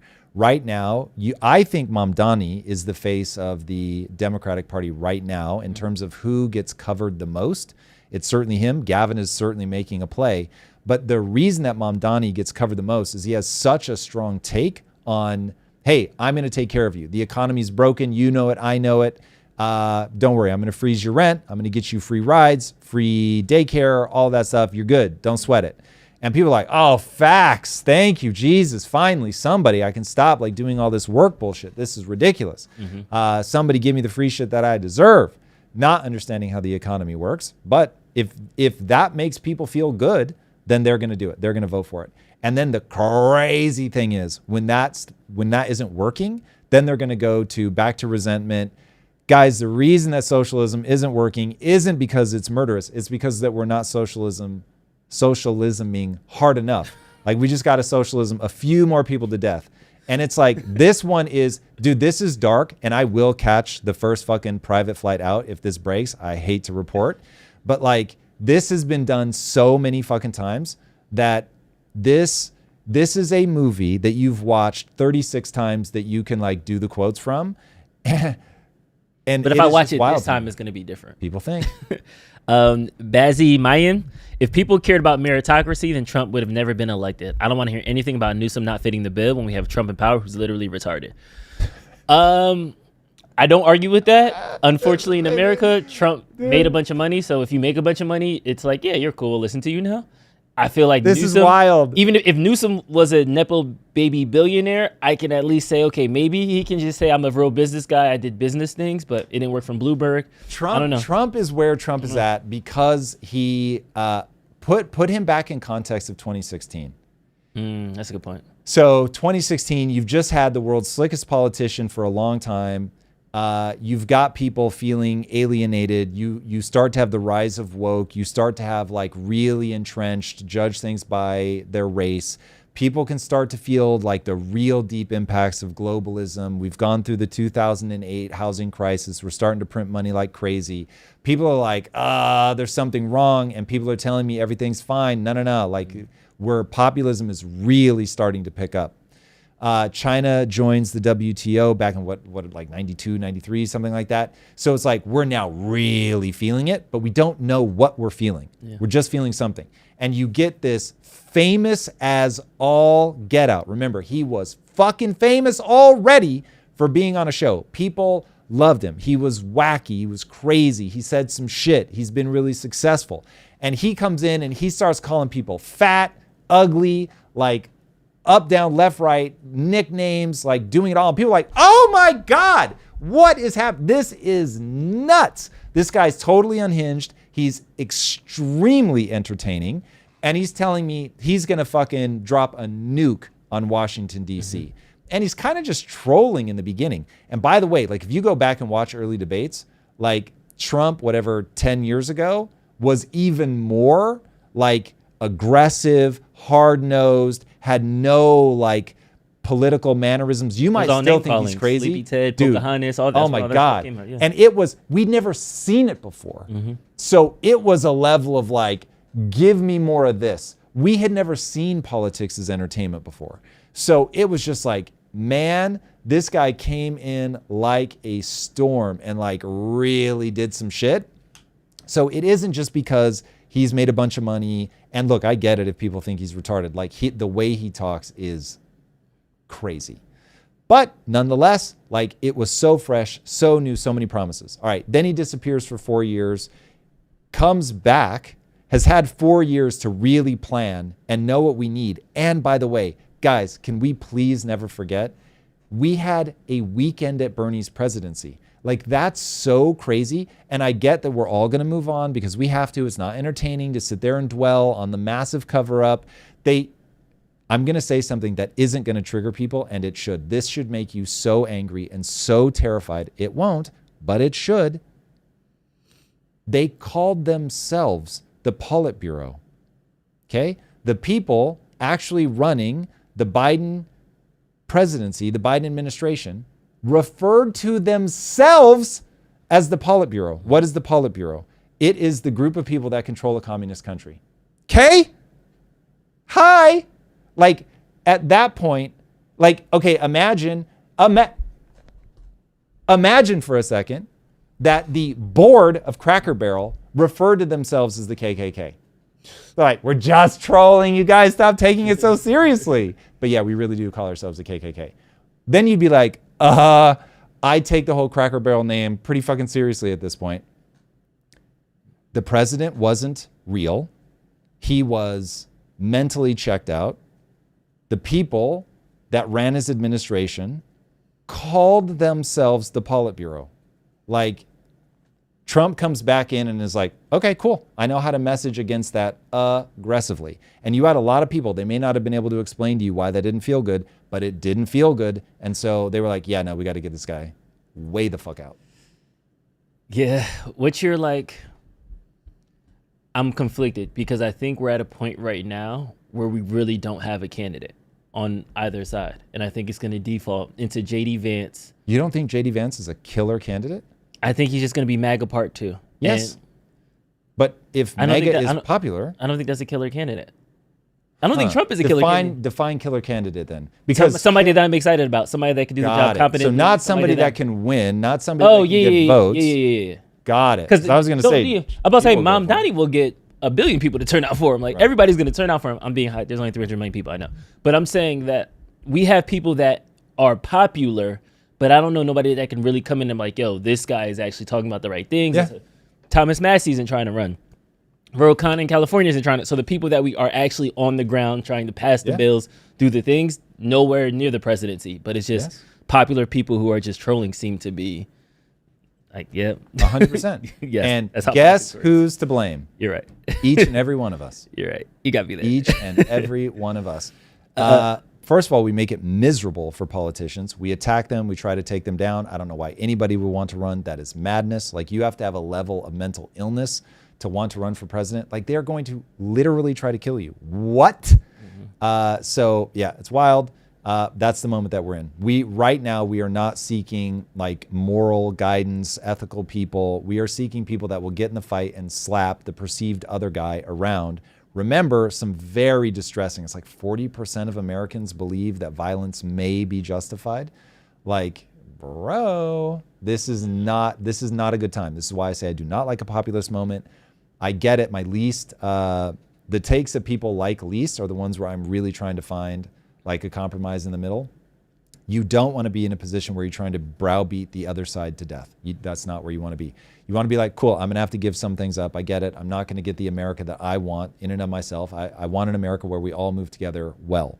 Now, the problem is there are certain things that people, myself included, will literally say, it's like, this is the one, this is the hill I will quite literally die on. Or the hill that if you overrun, I'm jumping on a private flight and I'm leaving.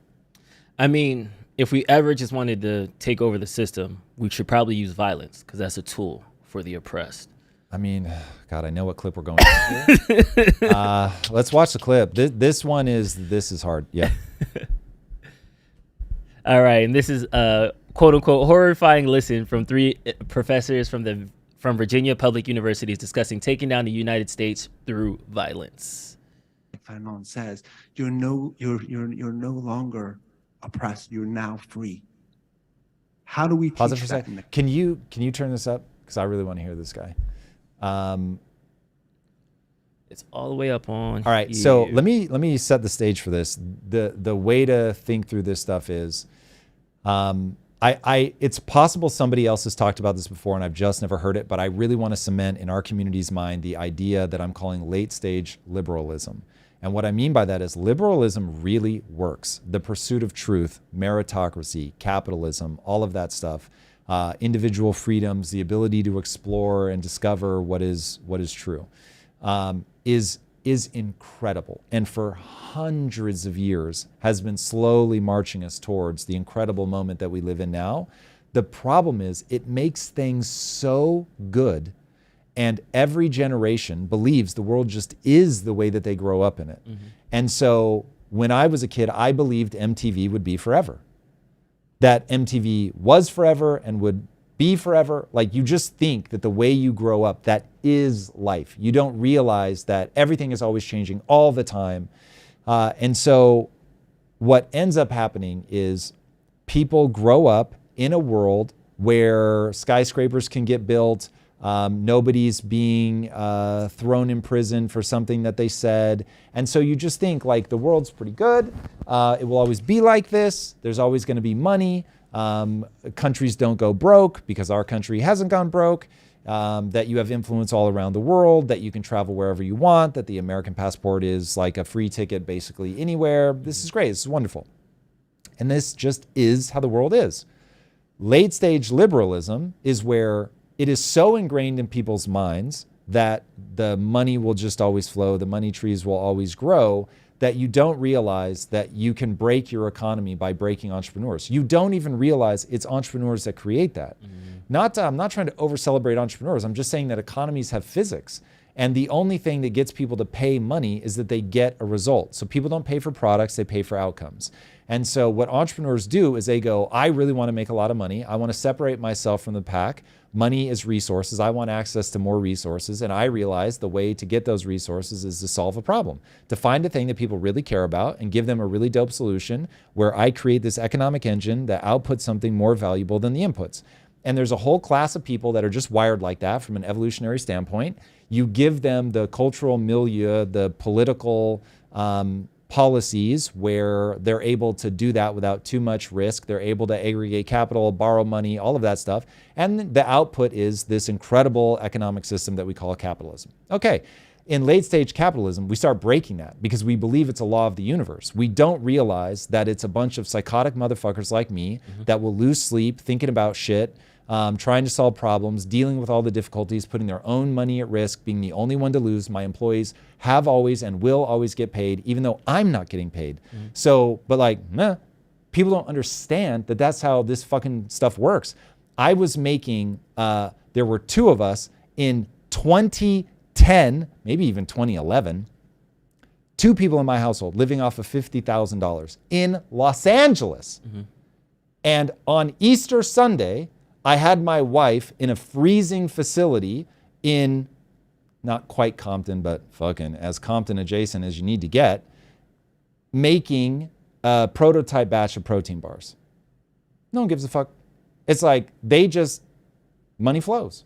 That's how they look at it. They literally don't understand that, no. There is a class of people that want to do this thing driven by their own thing. You don't have to clap for them. Mm-hmm. They just want a shot to build a thing that solves a problem in your life, charge a fair price for it, and that's it. And that's the game.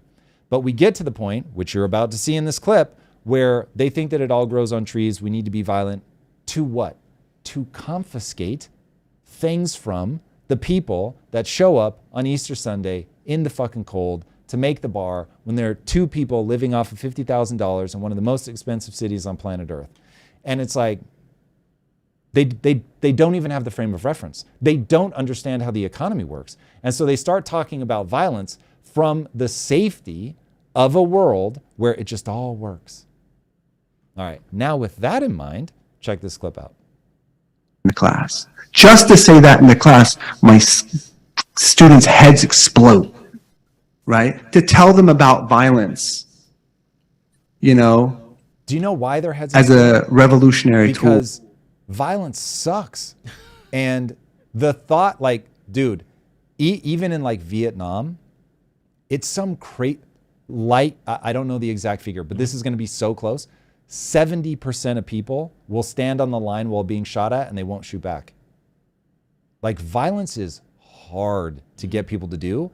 And this is why you have like sociopaths continue through the gene pool, even though you think we all hate them.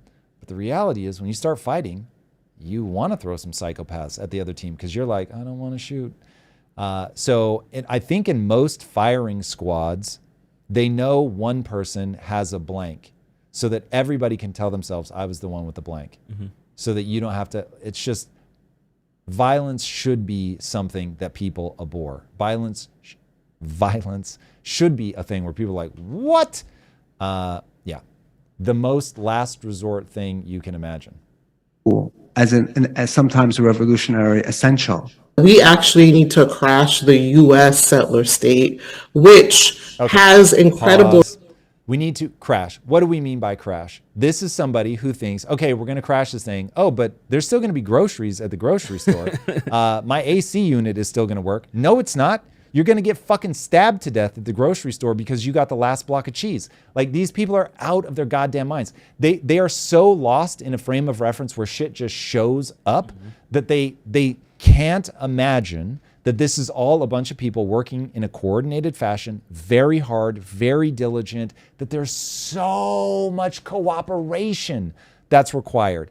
International cooperation, that somebody has to police the seas, that somebody has to stop the Houthis from bombing ships, somebody has to stop pirates, somebody has to make sure that things get through customs, that there isn't so much corruption that we can't get anything done. Crash? What are you talking? Dude, these are the same people that if you say, hey, zombie apocalypse, do you want to live? Oh my God, no way. Like, I want to be one of the people that gets taken out. Bitch, you are asking for a fucking zombie apocalypse and you somehow think that there aren't going to be negative consequences. At least I want to survive the zombie apocalypse just to see what the fuck happens. But like, these people actively want to cause the zombie apocalypse. This is so wild, dude. This is like... People need to understand how the economy works. Like, they actually need to be able to map it from beginning to end. Like, even at just a high level to understand how this stuff works. Ray Dalio's made cartoons for you. Play the cartoon over and over and over. And once you can teach it, then come talk to me about what crashing the economy looks like. Oh, and by the way, walk me through Argentina. Walk me through how Argentina goes from doing better than Canada, being able to compete with America for immigrants. More immigrants would go to Argentina for opportunity than America, to them for 100 years, becoming a constantly cooed government, people struggling to like survive, to eat, to being just a total economic backwater for 100 years. Or let's really have some fun and look at Zimbabwe, Uganda, like place after place after place after place. Don't even get me started on China. It's like, it is wild to me that people will use words like, we have to crash the colonial state. I have a whole fractal if we want to get into it on colonialism, by the way, but we'll get there. We'll leave it at that for now. Reverberations, and literally strangles the tentacles that are reaching into the Israeli state. So we must stand with the armed resistance and work right now to end this impunity by disrupting the flow of weapons to Zionists, because trust, the armed resistance will defeat Zionism. If it was... One thing I really want to know from these guys is like, what is their value system? And if you're running an algorithm that says, if you're being oppressed, you're the good guy, it's like, play that out. So the level of mad that people have against Zionists, Israelites, they were the oppressed people. That's exactly how they got. That was the narrative. I mean, the truth, but they used that narrative to get Israel. And then they really did something with it. Like, they really turned it into an incredible state that doesn't have access to the oil resources and all that. And yet they were still able to build a thriving economy. They were able to build a place where, I mean, I don't even ask you to look at Palestine. Look at any of the other Muslim countries around there. Look at Egypt. For all of Bassem Youssef's like thunder and like noise, he had to flee Egypt because he was worried they were going to imprison or kill him. It's wild to me, like how hard in the paint that he goes and always tells people, why do you keep asking about Egypt? Dude, you fled the fucking country. That's why I'm asking about Egypt. Israel made a place where gays could be safe. Aren't they oppressed? So I understand why we hate that they came into a country and we're like, hey, we got a playbook. We're going to import until we are politically and economically powerful enough that we're going to take it over. I get it. I'd fucking fight against that. If China was trying to do that here, I'd fight. Mm-hmm. So totally understand. They've been in a country now for a hot minute. And so it's like the question we should be asking is, how does Egypt become a more stable place where people are thriving, where people don't have to flee? How does Palestine actually become a state? Like what do we want to see them do? They had billions of dollars in aid and they were like, we're going to use this to fight. Was that a good use of that money? I would say no. I would say this should have been a total economic game. They should have been doing anything and everything they could to not need anything from Israel, to be able to stand on their own 2 feet, even though, like, again, you have a parallel so that you can understand what this could have looked like. Turkey invaded Cyprus and took over like 30% of the island, took over the most powerful economic port, all of that. Like literally the world's most similar like thing happened. Mm-hmm. And same thing, places divided, but they didn't go to war with each other. And so, I mean, they invaded, they took over, but then the Cypriots in the south just said, we're just going to get on with it. And diplomatically, they're still to this day, whatever, 50 years later, mm-hmm. they're still like trying to like get it resolved diplomatically, but they just built their state. They let go of what happened and they just moved forward.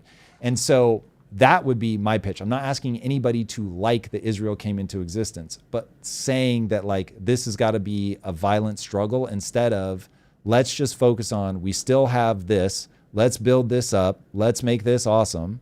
And then you can put yourself in a position where you have leverage. But when your go-to is acts of terrorism, like that's wild, man. And again, full disclosure, if China invades, I'm going to fucking shoot bullets. Like it is what it is. But when you're talking 70, 80 years later, it's like, kids, we're playing the wrong game. Yeah. Do you think it's just like a timing thing? Like we're not necessarily at that point in our history yet where we need to go last resort? Like, is it?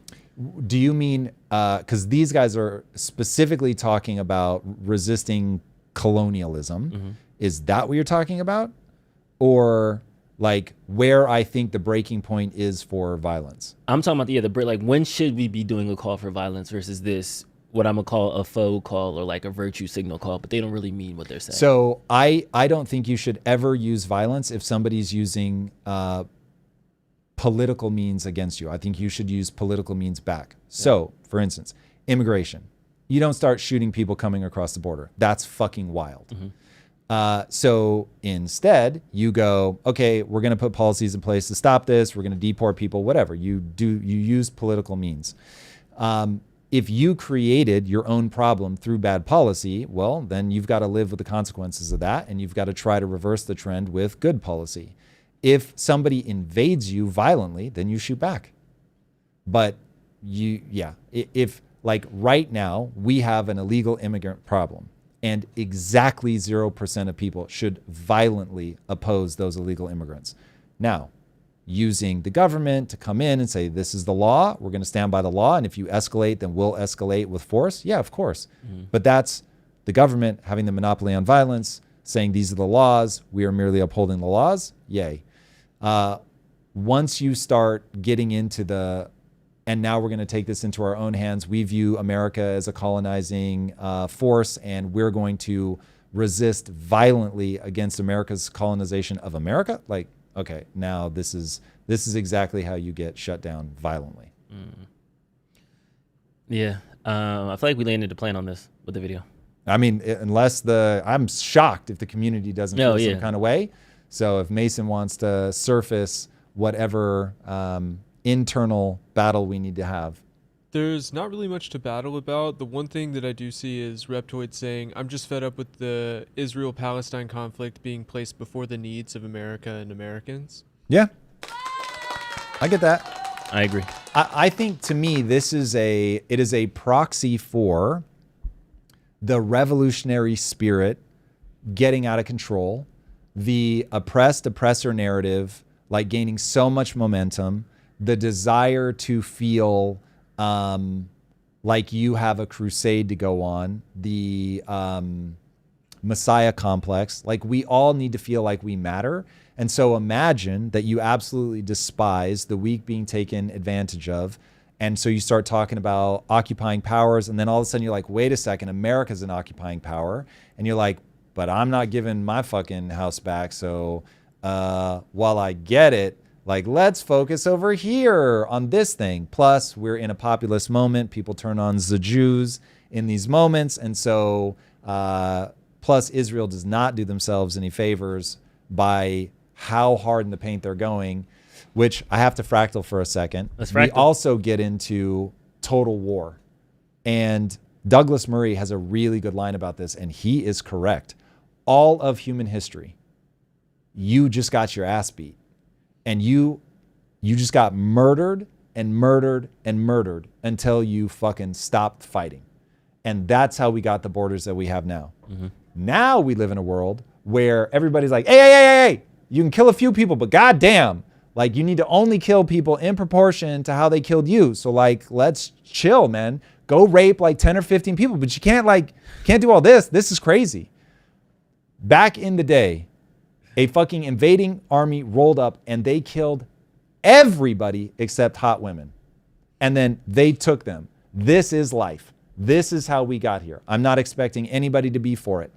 But what you're seeing is Israel going, we have tried and tried and tried to like have a neighbor. Now, anybody that wants to say these guys were apartheid psychopaths, yeah, cool. Totally here for that conversation. But we're just trying to build our shit. We will happily like let them do what they want to do. Let other Arab states oversee them. No problem. All for it. But you fucking come in and attack. This time we've had enough. And now we're going all the way. And what you're witnessing is a throwback to the way shit used to work, which is I'm just going to keep killing you until you guys like fucking chill. And the thing, when I look at Israel, I say, okay, if I'm Hamas and I've got hostages and I know that if we self-exile and we give back the hostages, all of this stops and they stop bombing us. If I'm not willing to do that, this is just a power game. And so then this is going to keep playing out. I think, operating principle, the reason that people in Palestine don't push back is they don't want to be killed by Hamas. So you've got a group that's being terrorized by their own leadership that isn't like, just like, if you knew we could end all of this, stop the bombing, stop the killing, stop the death, stop the starvation by getting rid of this government, which has not exactly been good to us, and giving the hostages back, that seems like a no-brainer to me.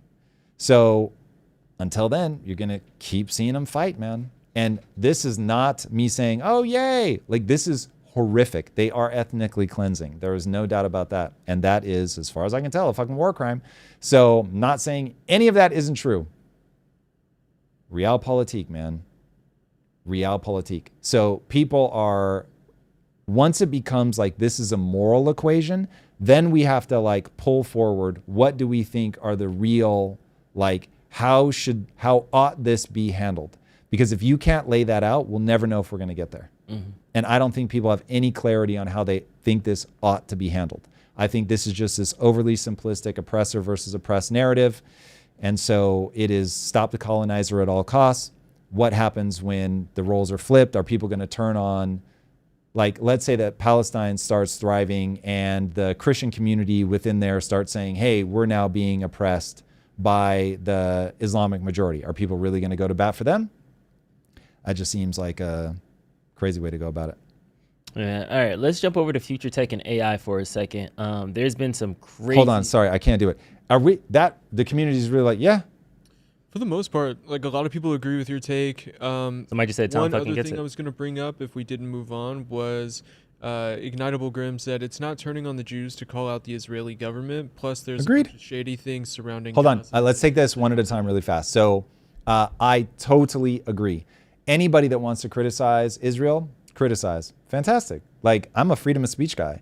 1,000%.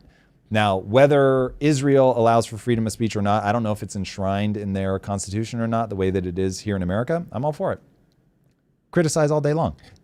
What I'm trying to get people to admit is that all throughout history, when we get into populist moments, when there is economic turmoil, a group that gets turned on a lot for reasons we can say out loud, but it's the Jews.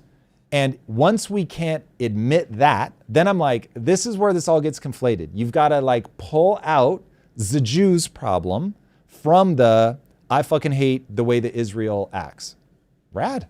Got no beef with that. It's when you conflate them and pretend like there aren't some people piggybacking on Israel is bad and also being like, right? Because it's the Jews. It's like, that's where this all gets crazy. And I'm just saying, pull those two things apart. Set aside the pogroms and all that. That's anger and the certainty that that creates. And I need somebody to hate. And because they are a successful minority that often finds themselves in positions of power. And so fuck yeah, let's turn on them. And that's just going to happen on a cycle, but it's purely emotional. Please understand that. It's the same way, like when people think what they're pushing back on is Mexicans, I feel the exact same way. Your beef is not with Mexicans. Your beef is with illegal immigrants. Your beef is with shipping jobs overseas. Your beef is with printing money and then over-optimizing for cheap labor. That's your real beef. And then you think the problem is Mexicans because you can see that they're Mexican. That's where I'm like, you got to separate this stuff out. That's how people get confused. So cool, have a beef with the way that Israel runs the show. No problem. Just don't let those two things be entangled. Cool. All right, I'm going to talk about this deepfake and Senator Klobuchar's new legislation after she was victim to it. This is fun. This is actually the AI video. Republicans are gonna have you had to tell him. You had to tell him, Drew. girls with perfect titties. I in hope their you guys are ads. looking We at your want screen. ads Hold for on, wait. You guys got to look at your screen because AI is getting so good. I'm laughing, but this is terrifying. This is legitimately terrifying because I listened to everything sped up. The first time I heard this, I could not detect any AI whatsoever. It was only because what was being said was so clearly ridiculous. But you guys got to hear this. Democrats too, you know. We want ugly, fat bitches wearing pink wigs and long-ass fake nails being loud and twerking on top of a cop car at a Waffle House just because we're... It looks so real, Drew. The mouth is lining up. It looks sync. so real. Yeah. And it doesn't have that typical thing in AI where you can hear like this weird background. It's like muffled. Mm-hmm. There's a way that AI audio sounds where you can instantly, oh, this is AI. This does not have that. Yeah. Bro, even though like this is hilarious, it won't be so funny if it's me. I'll tell you that. Like if it's got me and it sounds exactly like me and it looks exactly like me and it's saying some shit that I don't believe and then that's creating problems for me and now I got to go fucking deal with this. Like this is crazy. This is what the blockchain was built for. Is everything needs to be stamped. Like I need to be able to look at this and just as a default go, it's going to have a blockchain stamp on it. Where's the blockchain stamp? Oh, it came from this. Okay, when was that account created? Yesterday. It's total bullshit. Yeah. Guaranteed, not her, 1,000%. And then you can have all the services like go, okay, it comes from this place. And so they either downgrade it in the algorithm or they tag it or they community note it or whatever. This problem is so easy to solve that my question is this just a weird reaction because people think they've got some weird baggage over blockchain? Is this that just nobody sees the financial opportunities, so nobody's pursuing it? Is it because the previous administration was so against crypto? I don't know. But I've been talking about the need to blockchain this stuff for at least a year, maybe more.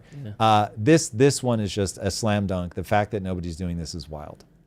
Party of ugly people doesn't mean we can't be featured in ads. To that, I'd hope. Like, that was hilarious. So there was mixed. It's always funny until it happens to you, Drew. It's always funny when it happens to somebody else. And there were mixed reactions on what was actually done with it. So the video was on all 3 platforms, Meta, X, and TikTok.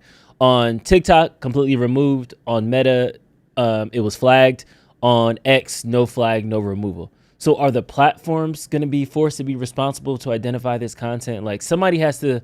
We can't AI it. We can't regulate it. We can't put LLMs back. I think you do have to put a policy onto the platforms, but I don't think you want to make it possible to like sue them for things that slip by, because inevitably people are going to find the edges. They're going to hack something. They're going to get around it.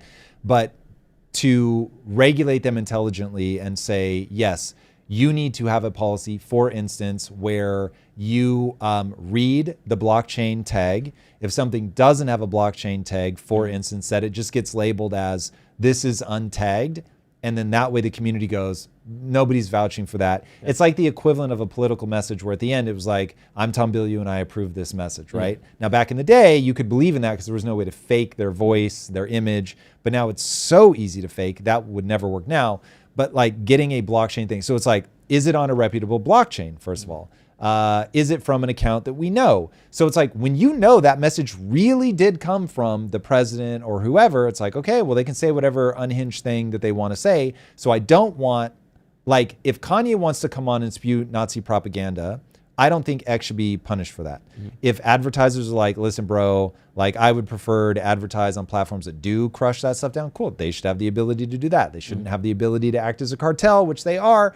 But like all of that stuff, like let the free market play out the way the free market's going to play out, but hold them accountable not to what is published on their platform, but the way that they communicate to the outside world so that we all have a way to like do a bit of homework and say, I don't trust that account. I don't trust new accounts, whatever. And it's just right there for everybody to see. That seems like such a light lift, no brainer way to do this. And the fact that they're not, I'm very surprised because I don't think it's going to hurt viewership. It's pretty self-evident that this will work and will be easy. Like even if they just create their own blockchain. So it's not like they even have to use a blockchain that already exists. They can if they don't want to develop one. But if they're like worried about that one's too expensive or whatever, create your own. Like I don't even care. Let your blockchain be centralized. Fine. Like if Twitter says this is our blockchain and we can vouch for our blockchain has not been compromised, great. But like you need to have some way for it to be verified where it's coming from. Who would be, because you said that this is a huge hole in the market, where are the financial opportunities in that? Would it just be now every time you upload something, you pay a 0.1% penny fee, kind of like the burn fees on crypto? Yeah. Like, got it. I mean, that's like the no-brainer way. I'm sure somebody really clever will find an even better way where it's like, okay, we're X and we created our own blockchain and we have the X coin and the X coin is how you verify like what you're doing and it's like 0.0001 cent per verification, whatever. And so they're just steadily making money in the background. And then because let's say they meet certain regulatory requirements, you can like stake your X coin or whatever. All of that stuff is going to happen, by the way. So yeah, I mean, this stuff is going to happen and maybe I'm just being overly aggressive with the timeline and AI is just moving faster than this stuff can move credibly. But I have a feeling it's probably more something like, well, we don't really care because of our, what is it, section 237 or something? What's the thing that lets them publish whatever the fuck? Like they're not treated like they have editorial standards. Oh yeah. Forget what the number is. Somebody in chat will know for sure. But yeah, I just cannot fathom a world where this doesn't play out. Because I want to know, like the average person is going to want to know, like, bro, don't make me look everything up. Like just put it right there. It's community notes on steroids. Gotcha. All right. And then I want to jump over to China, which they are working on the first robotic pregnancy. That is not a typo. That is not an error. This is not a Black Mirror episode. It's a Black Mirror episode. It's just also real life. Yeah, so I know we're in a birth rate crisis right now, which I think is a subtle hint at just a labor crisis because we're running out of workers. But it's not that true. So when you look at the, that is part of it. I don't want to take that away. But the real thing is the way economies work, that more people is always better. Like you want to be in a perpetual pyramid where old people that are less economically productive and they're needy are at the top. And then you have this like bigger and bigger workforce as you go down to the bottom. as that starts to invert, so first you go to a column, which is where we are now in America, and then you invert, and you have more people that are less economically productive, they're needy, and so they're drawing off the system, and there are few people to support them. That's what people are worried about, is you really do just need more people to feed the Ponzi scheme. But it's like, please don't get mad. Life is a Ponzi scheme. So sure, if we're bitter about that, whatever. But I mean, even just think about it this way. You build houses to accommodate the people that you have. And if you have a shrinking population, now the number of houses that you have goes up, and now everybody's losing their money in the house. Houses become worth less, not just worth less, they become worthless. And so you really do start running into problems. And so I know people think, oh my God, but the housing will be cheap. It's like, yes, but there's a reason that people go in and demolish homes, whether that's in Detroit, whether that's in China, where like entire like cities, from what I hear, are being demolished. Because you don't want property values to be in free fall, because now you've got somebody that spent a ton of money into an asset that at a minimum you expect to hold value is now just like hemorrhaging value. And so now all of that capital that you thought people were saving, now everybody's underwater, banks are collapsing. Like, it has this huge knock-on effect that I get. We want cheaper houses, but the way to get there is not by having a decreasing population. Andrew W. said, this is how the Matrix starts. China creates the robots, China creates the field, and the AI runs them. They're not crazy. Like this is one where we really have to ask ourselves, what is the future that we want? Now, not unfortunately, but probably my all-time least favorite view on a long enough timeline will be that I am all for transhumanism.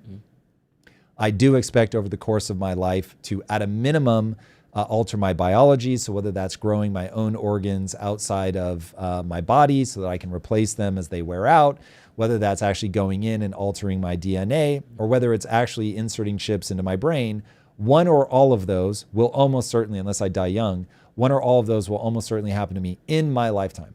So I like that. I think that is a promising future. It's an exciting future. And so I'm very eager to see that happen. And so things like this are going to happen. Like, take Lisa and I. Let's say that we want to have kids, but not until we're 55, 60, whatever, but they're extending human life so we can realistically expect to live to 150. So it's not crazy. This would be like the equivalent of somebody having kids in their 30s in previous years. Nobody's going to have, but like, let's say that the Lisa is just unable to have a kid. And so we're like, okay, rather than get a surrogate, let's use this where robots. You have easier access. If there's something going wrong with the fetus, you like pop open the canister, you go in and edit it. The great irony, dude, I wrote a script like 15 years ago where one of the lines in the script was, if there was a God, the vagina would open painlessly during birth like a car trunk. And it's like, we're literally getting to the point where humans are engineering a way to grow babies that will be less dangerous. There are inevitably going to be second and third order consequences. We have to be very careful with this stuff. I'm not saying this is a free lunch, but I'm saying it is interesting. We will go down this path, and on a long enough timeline, we will be able to do this perfectly. And the real question is, do we want to do it? Is this the direction that we want to go? China's headed in that direction, because here's the like dilemma that I feel for them on. If you're China and you've got thousands of years of China being full of Chinese people, but you've now got a demographic problem, which they do. Do you import a bunch of people from Bangladesh, or do you find a way to get your populace to have more kids? And and this is going to be so minor. I mean, this is going to account for, over the next 20 years, this is going to be 0.00001% of all births. But in the next 100 years, does it end up accounting for 5%? Maybe. So it will be a question of how hard do we push back religiously? What countries adopt it? What don't? What are the early sort of knock-on effects? But I'll be pissed. We're going in this direction, man. If I raw dogged my AI robot and she came back with a baby, I'll be so mad. I'm like, I don't think that's quite how it's going to work. Just knocked up a human. If for all that, now I got right. Robot child support. But so mad. You can update the algorithm if you get a baby mama out of control. You can be like, yo, we got to check this. I don't like the way you're talking to me. Pause. Turn off. Right. Turn off. The prenup is literally coded into the robot, Drew. She doesn't want half your shit. It's not so bad. She wants to like make sure you're happy. She wants to have sex on your schedule. So bad. This is gonna be wild. Shit. This is gonna be wild. The bad news is I do not trust humans to know what's best for themselves, and so they will optimize for dumb shit. Yeah. The fact is, the number of times I've said to my wife, I really wish you would just do what I say. And she's like, no, you don't. And I'm like, that's actually true. I don't. Even though there are times I get so frustrated and I'm like, oh my God, you know I'm better at seeing through this thing than you. And so if we could just skip to the part where you go, yeah, okay, admittedly, that is going to work better. And she's like, but you really don't. You really want the friction. You really want me to stand up for the things that I believe in. And I'm like, fuck, it's true. And so it's one of those where if I just did everything she wanted, her life would be a nightmare. If she just did everything I wanted, my life would be a nightmare. And so that's the thing that I worry about with AI is like, you've got to find the right amount of pushback. We even talk about this in game development. There is good friction and there's bad friction. If everything is easy, the game isn't fun. It's so weird. Like you actually, like there are even things where I could make your inventory management system easier and I intentionally don't. I'm intentionally making it such that when you're playing, it's like a little annoying because if I make it perfectly easy, you stop having fun. It's so weird. The human mind is very strange. And when you're in the business of like optimizing for like, I want this to be engaging, you suddenly realize I do have to piss you off a little. I have to make it just frustrating enough. There have to be near misses. There's the guy that does Path of Exile for the gamers in the crowd. He talks about how near misses, like you got a gun that you really wanted with a roll. So let's say it has 5 traits and you get 4 of the traits are perfect, but one is, he was like, that keeps people playing longer than they got the one with the perfect 5 out of 5 roll. It's wild. And people know that in gambling, slot machines, same thing. The near miss is way more engaging than the win. It's wild. It's wild. It's crazy. All right, going tinfoil now. How can we prevent this from breaking bad? Because sorry, I have to do this. Blackie Funny User says, robot hose greater than human hose. Yeah, robot hose no heat. The dates will definitely be Let's cheaper. go. Dates will definitely be cheaper. I'm here for that. I'll just take it to a solar farm. There it is. Get lucky. Heyo. Here all day. Okay. How do we prevent this from like breaking bad? Because I'm going super Captain America on it, but what's stopping a country from making 600 super soldier little alien babies that just they get made through a robot? We hook them up to a bunch of machines. We teach them just to kill people. They have no morals, no rights, and then we send them off and get like. Is there something morally responsible that we need to have around like artificially grown babies? Yes. Like I feel like there will be. We could deep fake all the world. You can get mad at digital stuff, turn your phone off. At least you can stay away from it. But I feel like you are going to find that it's way too easy to create the perfect AI killing machine. You're not going to go through the moral quandary of like trying to turn a human into a super soldier. That's what you do when that's your only option. Yeah. But when you can just create AI killing machines, they'll do that. And they'll be way more efficient, way more resilient. That's not what this is about. What this is about is like, you're trying to have real humans. You're trying to, look, of course, it's going to start with, there are women that are infertile, but they want to have a baby and they don't want to have to either deal with the expense or the difficulties of going for a human surrogate, or they may have moral objections to surrogates. And so this is just increasing the options that people have. Technology is always a promise of a better tomorrow. So it's like, we're just going to widen your option set. Part of what keeps us in check is that religion and our value system comes in and says, ooh, like there's some of this that I don't like or whatever. So all of that is going to happen. This is going to be that friction. There's going to be the dynamic tension.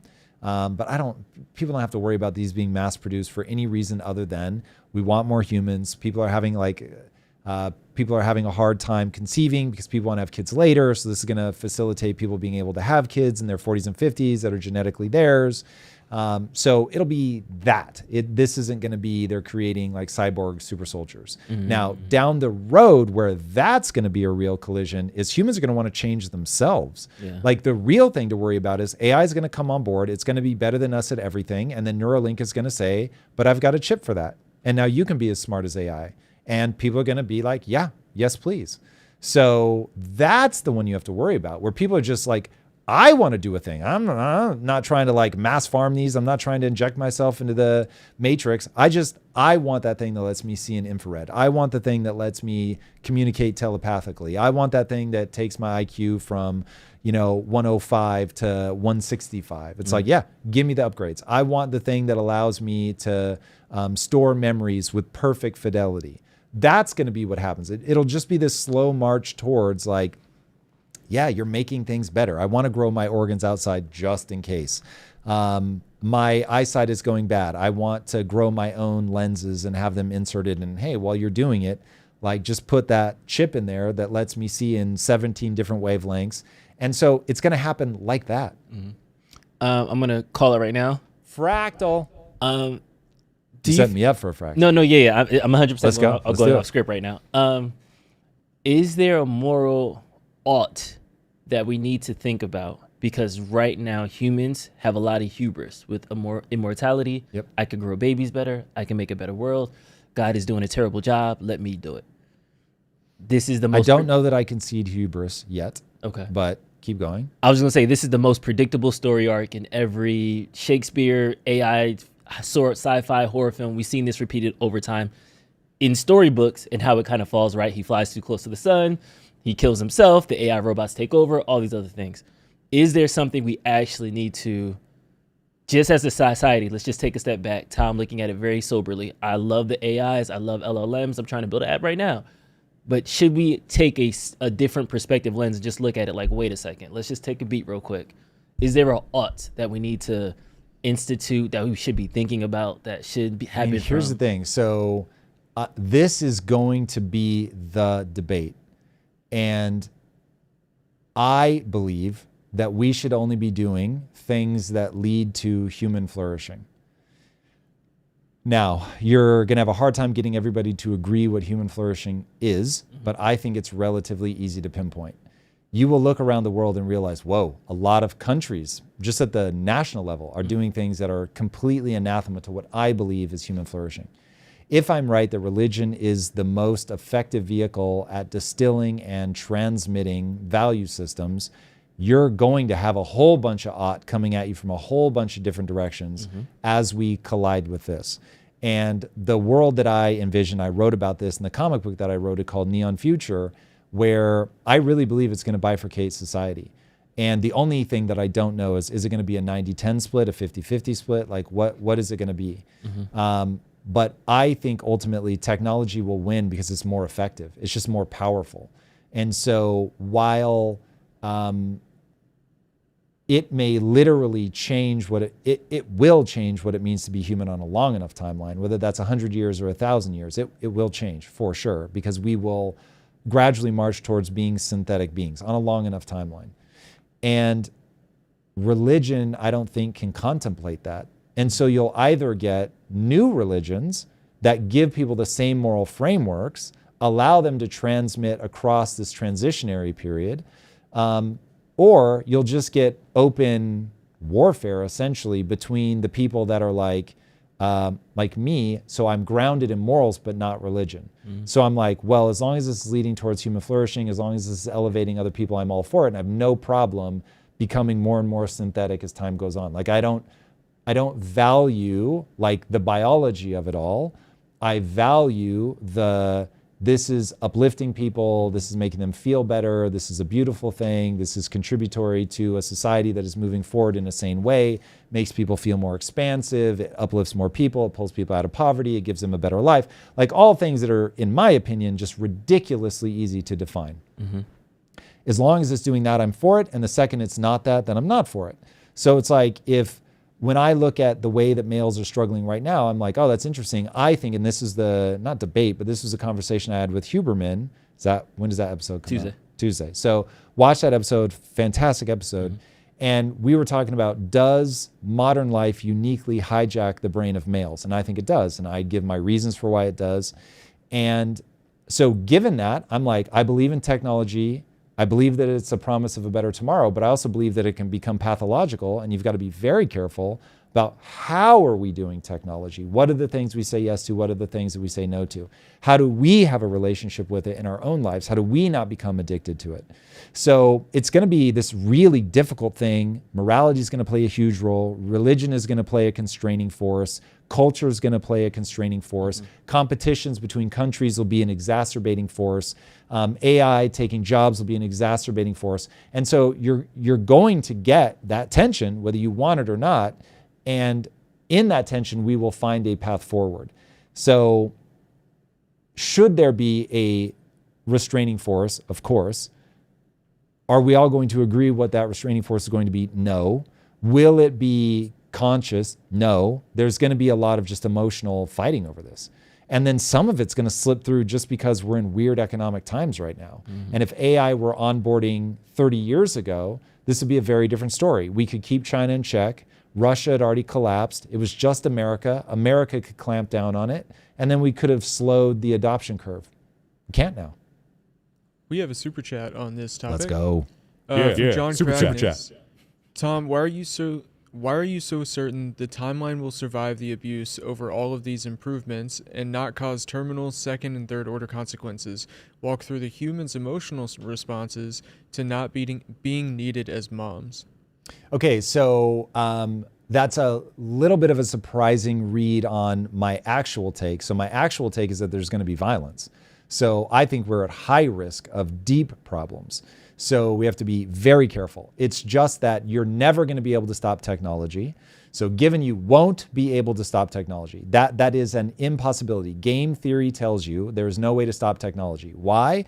Because it's a winner-take-all scenario, and you are up against China, and China is a formidable foe, and they will do whatever. If you back off of AI, they will double down. They're already whooping our ass in energy production so aggressively. They are going to do everything they can to outperform us in terms of chip production. They are talking openly about being dismissive of America on the global stage. So kids, like, I don't know how many other words I have to say through Thucydides' trap. Like, this is going to play out. It's going to play out along the lines of technology. This is just like the Manhattan Project. If you didn't develop nuclear weapons, the Nazis were going to do it. So we're all sad that nuclear weapons now exist. But they exist, and this is the nature of humans. So this is one of those you're arguing with God moments where I'm not sure who you're mad at. This is how the human animal works. There are so many of us, this will play out at scale. There is no stopping it, okay? So that's part of my world belief. This is why I believe the things that I believe and explain the way I explain it. So it is going to play out. Now it's a question of how do we make sure that we nudge it in a way that is going to play out well. And that's where I hold on to optimism. I believe that we need optimism. I don't think nihilism serves us. Remember, my North Star is human flourishing. So even if I thought nihilism was more realistic, I'm not going to slide into nihilism because it doesn't lead towards human flourishing. So I'm just, I'm an automata who has a set of rules, and I'm going to adhere to those rules because I can't do anything else. Great. I've got to see that things are going somewhere good for just as many people as humanly possible. So that's how I'm wired. So I'm going to fight for that. So now it becomes a question of, realistically though, what's going to happen? Realistically, we are going to have the second and third order consequences that you're talking about. There is going to be a real, what I'll call religious war. We want to keep that as minimal as possible. So I'll often refer to it as pockets of violence. And my hope is that's all we do. It's just pockets. It never exacerbates. And we should fight very hard to ensure that that's as far as we go. KPIs is a big part of this, like what's actually working, what's not. Allowing for freedom so that people can talk, freedom of speech being the most important, like with social media, exploded. Every kid had a phone. Jonathan Haidt is able to say what he believes to be true. Now people are starting to come around. Hey, unfettered access to social media for kids is probably fucking terrible. So let's start limiting that. I think you're going to start seeing it taken out of classes. So anyway, I will say I have an extreme amount of optimism that if you fight this battle at the level of be more American, not more Chinese, give freedoms, let us battle for ideas that actually work, that we'll be able to navigate a very tumultuous, very difficult time well enough that we get to the other side, hopefully without too much pain and suffering. But I don't believe that technology cares about any string of generations. It will happily say, oh yeah, for 50 years, life is just fucking miserable. So much tough luck. But year 51. Yeah. But year 51. Bro, that has been all of human existence. So think about for how long, I mean, humanity still has an ungodly amount of slavery, but it didn't matter. It didn't matter that for thousands of years, people were enslaved. I can't fathom. It is so, like, it does not help. It is cold comfort to anybody who lived their entire life a slave that, oh, one day slavery was abolished, at least in the West. What the fuck do they care? They spent their whole life a slave. So it's like, yeah, technology one day is going to be amazing. We're going to live in virtual worlds and it's going to be so cool. But if we go through a period of just like crushing every soul in our path, it just will be what it will be. So anyway, we should fight to make sure that that isn't it and that as few people suffer as humanly possible. But this is an unstoppable freight train. All right, let's jump into some dating stuff because this is the worst dating advice from a woman. I think that's what you said. Yes, the worst relationship advice from a beautiful woman.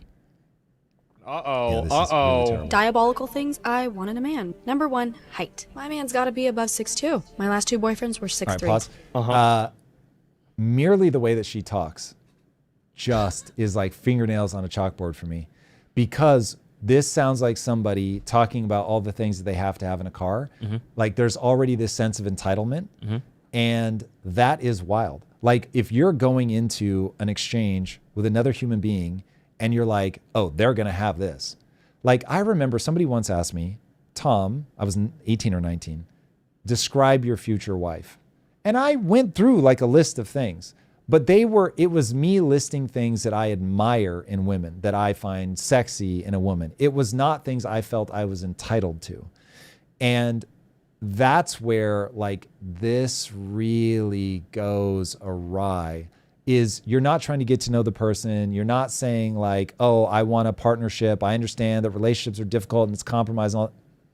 It's a shopping list. All right. Let's hear the more things on our shopping list. Both of them. And they were jacked. And they looked really good. How am I supposed to downgrade from that? So, unfortunately, my next man will have to be downgrade. 6'2" and up. So, again, you were talking about a human being. You're not talking about a car. And this kind of rhetoric of like, this person is less than, not like, oh, I find it attractive or whatever. Like if she were making a pitch, it'd be very easy for her in her own mind to switch over to, let me tell you what makes me feel awesome. If a man can make me feel safe, I love that. Now, listen, guys, shortcut to the front of the line and making me feel safe. If you're physically big, ooh, I love that. Mm-hmm. But like ultimately, guys, I need you to make me feel safe. That's her like actually getting inside of her own psyche and understanding what's really going on. But it's this like, Tony the sign guy has a fucking hilarious one of his like clips where there's this woman, she's like, if your dick ain't 9 inches, you better watch your tone with me. Cut to Tony and he's like, hi, I have a sign. Right? Fucking hilarious. But it's like, if you have that attitude, like all you're doing is making a man go, okay, hold on a second. Like I'm just a series of traits that you're looking at. And she's about to get to the one that's fucking devastating. And I would not touch this woman with a 10-foot fucking pole because of her thinking on this. Mm-hmm. Like when you make relationships feel transactional, guys aren't going to go anywhere near you. And why the fuck would you? Mm-hmm. Here's the thing. PSA, relationships are hard. They are full of compromise. If you are with somebody that is literally tit for tat, this is just an exchange of goods, turn and run in the opposite direction. It isn't worth it. Mm-hmm. It's way too much of a pain in the ass. Like I'm a pain in the ass for my wife is a pain in the ass for me, but on balance, holy Jesus, she makes my life so much better, but it comes at a cost. Mm. And so it's like, if you're not getting the upside, which is that for better or worse, through sickness and health, rich and poor, like I'm your ride or die. What are we doing? I don't think people are able to explain to themselves, why am I getting in a relationship? It's not for the sex. So if this chick thinks I'm going to get in a relationship with her because she's hot, I can pay for hot. So please. Ipso facto. If you think that I'm going to get in a relationship with somebody because you look me up and down and were like, yeah, you're worthy, get the fuck out of here. What if something happens to me? Like, I'm not going to make a lifetime exchange for somebody who's like going to bounce.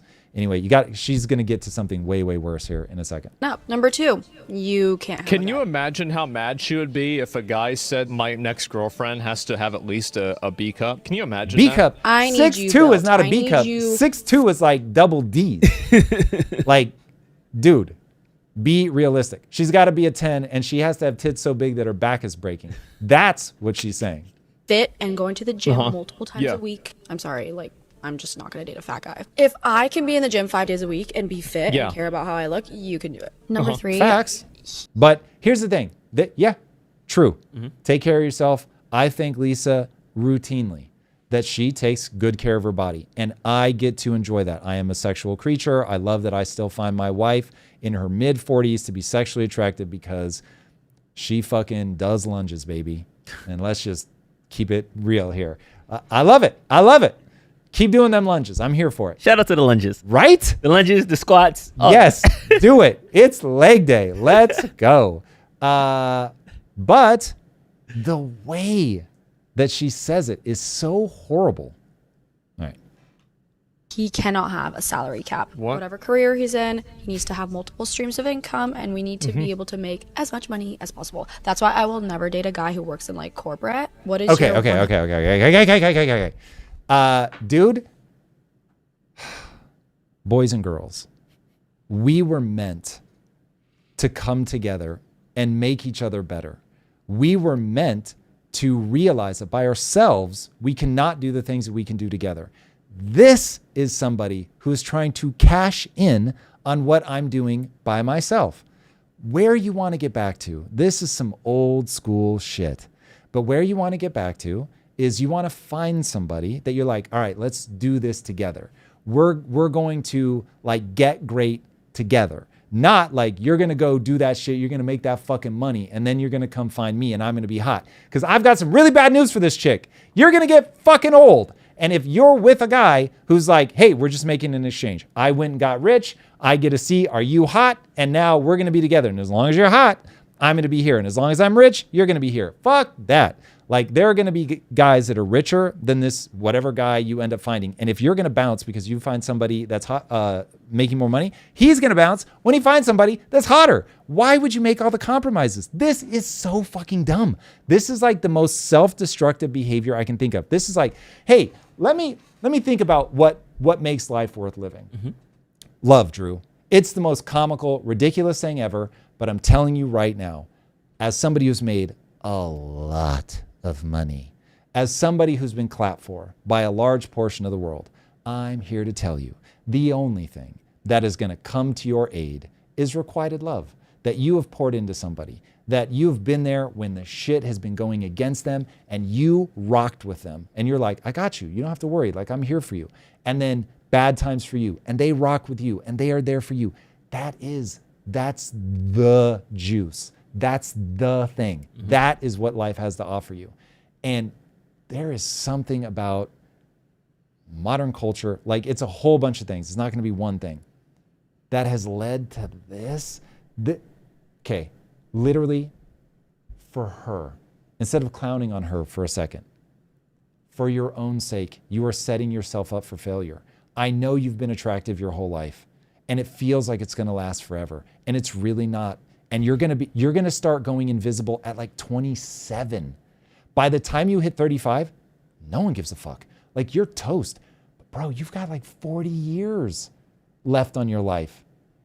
There's a phenomenal line. I think it's in like Get Shorty 2, where Vince Vaughn says this really attractive woman, by the time you're 30 or 35, you better have a personality because that ass isn't going to last forever. And I was doubled over in hysterics. I was like, yes, exactly. Like, you better have something else to offer. For her own sake, this is a terrible way to move through life. She is setting herself up to be discarded. Why do people do this? Like, what has life taught her? That this is why I say people trust themselves too much. She thinks forever she's going to look in the mirror and see that woman staring back at her. She's not. There is, by the day, her sexual market is going down. By the day. It's crazy, man. It's crazy. You're so dumb. You get stock options. If you work at a high-level job at a corporate, you get stock options with the company. Like, that's why the majority of people that work at NVIDIA are millionaires, because they have profit. Okay. I get where he's going, and he's making a very valid point, but getting hung up on the, I want a man that has like uncapped upside potential. I love any human being should be like, if you really care about money, if money is part of the game that like you really enjoy, then always try to put yourself in an uncapped position in a corporation or otherwise. But let's keep in mind that there was a guy that was just paid $1 billion as a salary. So all she's getting at here is, I want to make sure that this guy, she wants to look at her future and feel like it could just keep getting bigger and bigger and bigger. And I actually like that. Again, I come back to, it's the way that she's like, no. Like, I'm not going to deal with like some detritus-y guy that only makes 150 grand or whatever. Instead of being like, listen, one of the things I'm going to work with my partner on is like, hey, we can ask more, we can get more, we can do more, be more. I'm going to push him. This is going to be awesome. Like, I can really help like develop his potential and all that. We've gone from like the belief that women had was, oh, part of the role I'm going to play is I'm going to help develop my partner's potential, to I'm going to mine for the person who's already proven that they've got potential. And this is how we end up in transactional positions. Profit and stock incentives, and the company's worth like $1 trillion. It's just, she's so dumb. The max you'll ever be able to get to is like what, 150? Yeah, no, we're good. What? I need you in a career. You think that the highest salary is $150,000? Is going to make us money. I have to say, am a lover. dude, like or dislike Asmongold's like politics, because sometimes he's a little unhinged. He's funny. He's a lot of fun. Shout out to my man's Asmongold. He is fun. Of luxury. I like bet. Expensive things. I like expensive vacations. Also, Mason, watch how they edit this shit. We need a career. The way that they like zoom in on him when he's like doing like these little punctuation marks. I'm sorry, we're not seeing an economy together. It's just not happening. Again, this together, is where the lack of salary cap is. I hate the way she talks. And number 5, he's got to have a really nice watch. I'm not really impressed when I hear somebody. If she sweeps her hair again, Drew, I'm gonna crawl through the screen. Watch? That's a little weird to me. Like, watches are still a thing? Like, oh yeah. Luxury watches? Oh. You got, dude, no, hold on. This is like a Bowerbird shit. Yeah. So the reason that we give women ridiculous engagement rings is to show I've got access to so many resources. I can give you this stupid, worthless rock and overpay like $1 gazillion for it. So you know I got you. You do not have to worry. Women want proof that you will spend your access to resources on them. Like, fair enough. That's evolutionarily hardwired, whether it's diamond rings or flowers that you put in front of your, this is Bowerbird shit, but like your nest, like they want to know, like, do you have access to the resources or not? To me, like, the funny thing is, like, everybody always says like, yeah, I dated a bunch of guys that were 6'2" and jacked, so I'm not downgrading. And it was like, well, if it was so good, why are you single now? Bro, do people not want to be in love? This is where I'm like, huh? So I had a vision in my head of what my wife was going to be like. And I found plenty of women that were like that, but they did not make me feel the way that I wanted to feel. And then I finally realized, oh, this is really about feeling the way that I want to feel. And so, yes, there's a certain type that I'm attracted to. Yes, I find like talent in a woman really intoxicating. So the fact that my wife can draw is like a really big turn on for me. I'm just really blown away by that. But ultimately, like, I could have easily fallen for somebody that didn't match any of my criteria, but they made me feel the way that I wanted to feel. They were helping me be a better version of myself, that I really believe that even if I was down, like when I had the whole like big meltdown on camera, that was because I realized that my wife was going to be with me even if I fell. And that was where I was like, wow, like that feels so good. And that's the thing that I want for people, is I want you to feel like I've got a ride or die. Now, to have a ride or die, you have to be a ride or die. And that is a very complicated game, because I'm not saying that you're going to have to nudge each other. Like, it matters to me that Lisa stays in shape, and she knows that it matters to me, but you don't want that to become toxic. And so you don't want to be like, if you don't stay in shape, I'm gonna fucking leave your ass. Like, that's horrific. She encourages me to do well financially and to make sure that the family never has to worry about money. But she's like, but if something happened, like, I'm going to be here with you. And I want you to understand that, like, rich or poor. And the thing is, through a long relationship, you get moments where it's like, uh-oh, we're actually in trouble. And you're like, how do they react? And every time Lisa's been like, yep, I'm right here. I got you. No matter what, I'm in this. We're together. Don't sweat it. If everything goes to hell in a handbasket, here's exactly how I'm going to respond. And by the way, it would be like, yeah, I'm going to expect you to get back up on your feet as well. Like, you can't just get knocked down and stay down. But when you get knocked down, I'm the one that's going to pick you up, brush your shoulders off, remind you of who you are and what you can become. And we're going to move forward together. So she's neither letting me wallow in self-pity nor walking away. So it's like, yeah, we're going to get back up. We're going to move forward, but we're going to do it together. We've got a super chat on this. Let's go. Maybe Super she chat. isn't stupid, just pandering for pay, and she's removing competition from other women by pushing crazy expectations. No. This really is stupid. No. It is provably stupid. So all you have to do is say, what is the outcome that I want? Where am I trying to get to? And then what are the things that are actually going to lead me to getting there? And if this thing is not going to lead me to getting there, then I'm not going to do it. I'm telling you right now, this chick wants to have a stable relationship. She wants to be with somebody that she cares about. She wants to grow old with somebody that loves her. She wants to have somebody look at her like she's the number one. When she's hot, when she's ugly, it doesn't matter. Like, she wants that. She may not understand it now because she's young and hot, but she's not going to be young and hot forever. And when she starts turning invisible and she's like, oh, damn, she then wants somebody that's been with her through the thick and the thin to look at her and be like, I still love you. And to make her feel the way she felt when she was young and hot. She may not know that now, but I assure you that is the evolutionary things that are placed in her brain. And so because evolution knows what it's trying to drive you towards, the second you get out of alignment with that, which she is, there's just a level of like dis-ease that she will feel in her life. I promise you, this woman is fragile, and it would be so easy to break her emotionally. And the odds that she's been in relationships where the guy like messes with her psychology by just being like pinching her sides and being like, getting a little squishy, aren't we? And that will spiral her, guaranteed. She would be so easy to fuck with because she has a fragile mentality. She is not building her psychology around something that will actually be resilient. This was the whole thing that I was trying to get across when I was talking to Andrew Huberman is evolution has placed algorithms in your brain that control how you feel. And if the only way you feel good about yourself is I look in the mirror and I see a chick that's hot, and all I have to do is like, if you respect me and you respect my opinion, I can break you in a second because your whole self-esteem is around that. That's easy to tear apart. And like I said, every day it's getting worse. Every day there's a younger, hotter chick. And so she might be able, like, she's the kind of woman that's going to go and try to get a woman to cut her hair short, which is crazy that women do that because it makes you less attractive to men. Wild. But nonetheless, women will do that because they're trying to sexually sabotage. But if that's the zone that you're in, that does not feel good. You don't feel stable. You don't feel secure. You don't feel expansive. You feel contractive. You feel like you're fighting over scarce resources. It's not a good feeling. I know that to be true because of evolution. So anyway, she has set herself up poorly and she's only riding high. Like, I'm telling you, if I built my self-esteem around being rich, do you know how transient wealth is? Plus, I'm trying to live for a long time. So what happens if I really do live to 170? Yo, now I've got to stay rich. Like, that's a long time to stay rich. So it's like, if my entire self-esteem is built around being rich, then I'm just going to be paranoid all the time. You don't want to be in that position.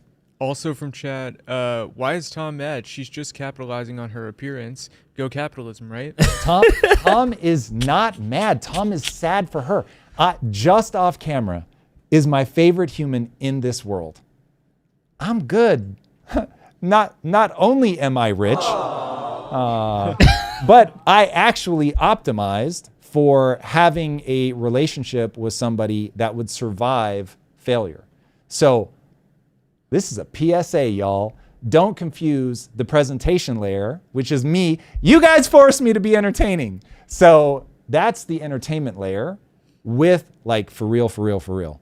Don't miss the message. If you optimize for something fragile, you are going to be constantly like uneasy. Not a good place to live. I think something I want to ground us in is that her list does sound like a grocery list of what you kind of started with. And I have a very close friend of mine. We love him to death. He's a family friend. He's finally in love. He got somebody. We're all excited for him and stuff like that. However, I found out through the grapevine that she had a promiscuous past in her life. Okay. I never met her. I didn't know her from a can of paint. I met her recently, seen them in love. They're skipping down the street holding hands. So I'm like, oh yeah, he got the perfect one. He's good.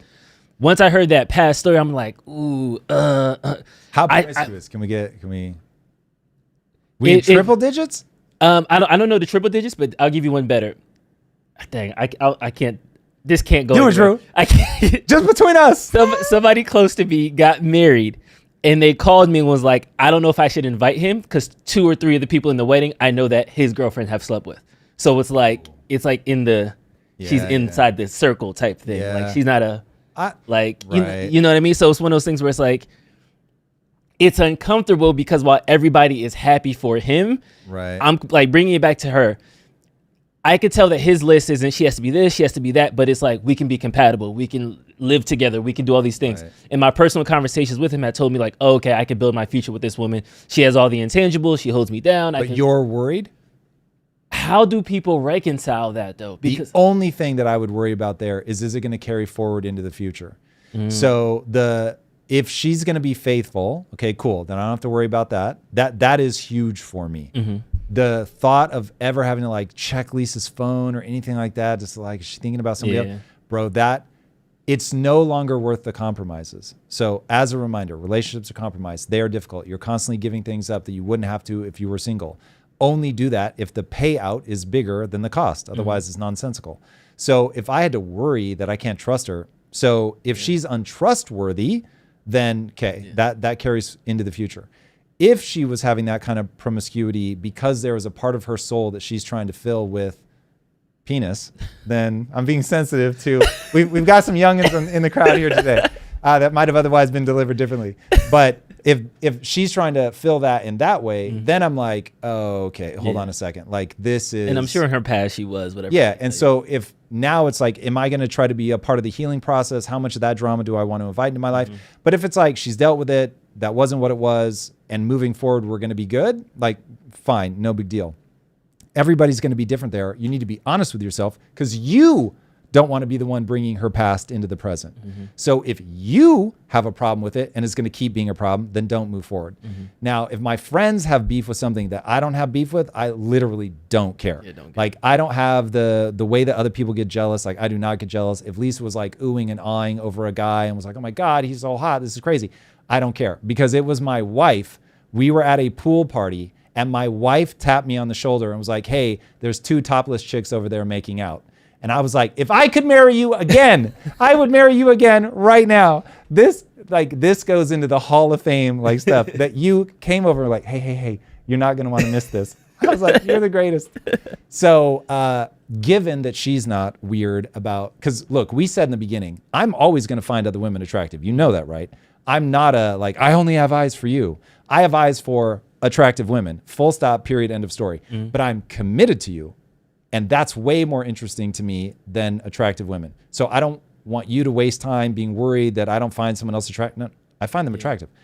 I just am only interested in a long-term pair bond relationship with somebody that is making my life better and I feel I can make their life better. That's like my whole bet that's what we should be doing because it's going to make life awesome.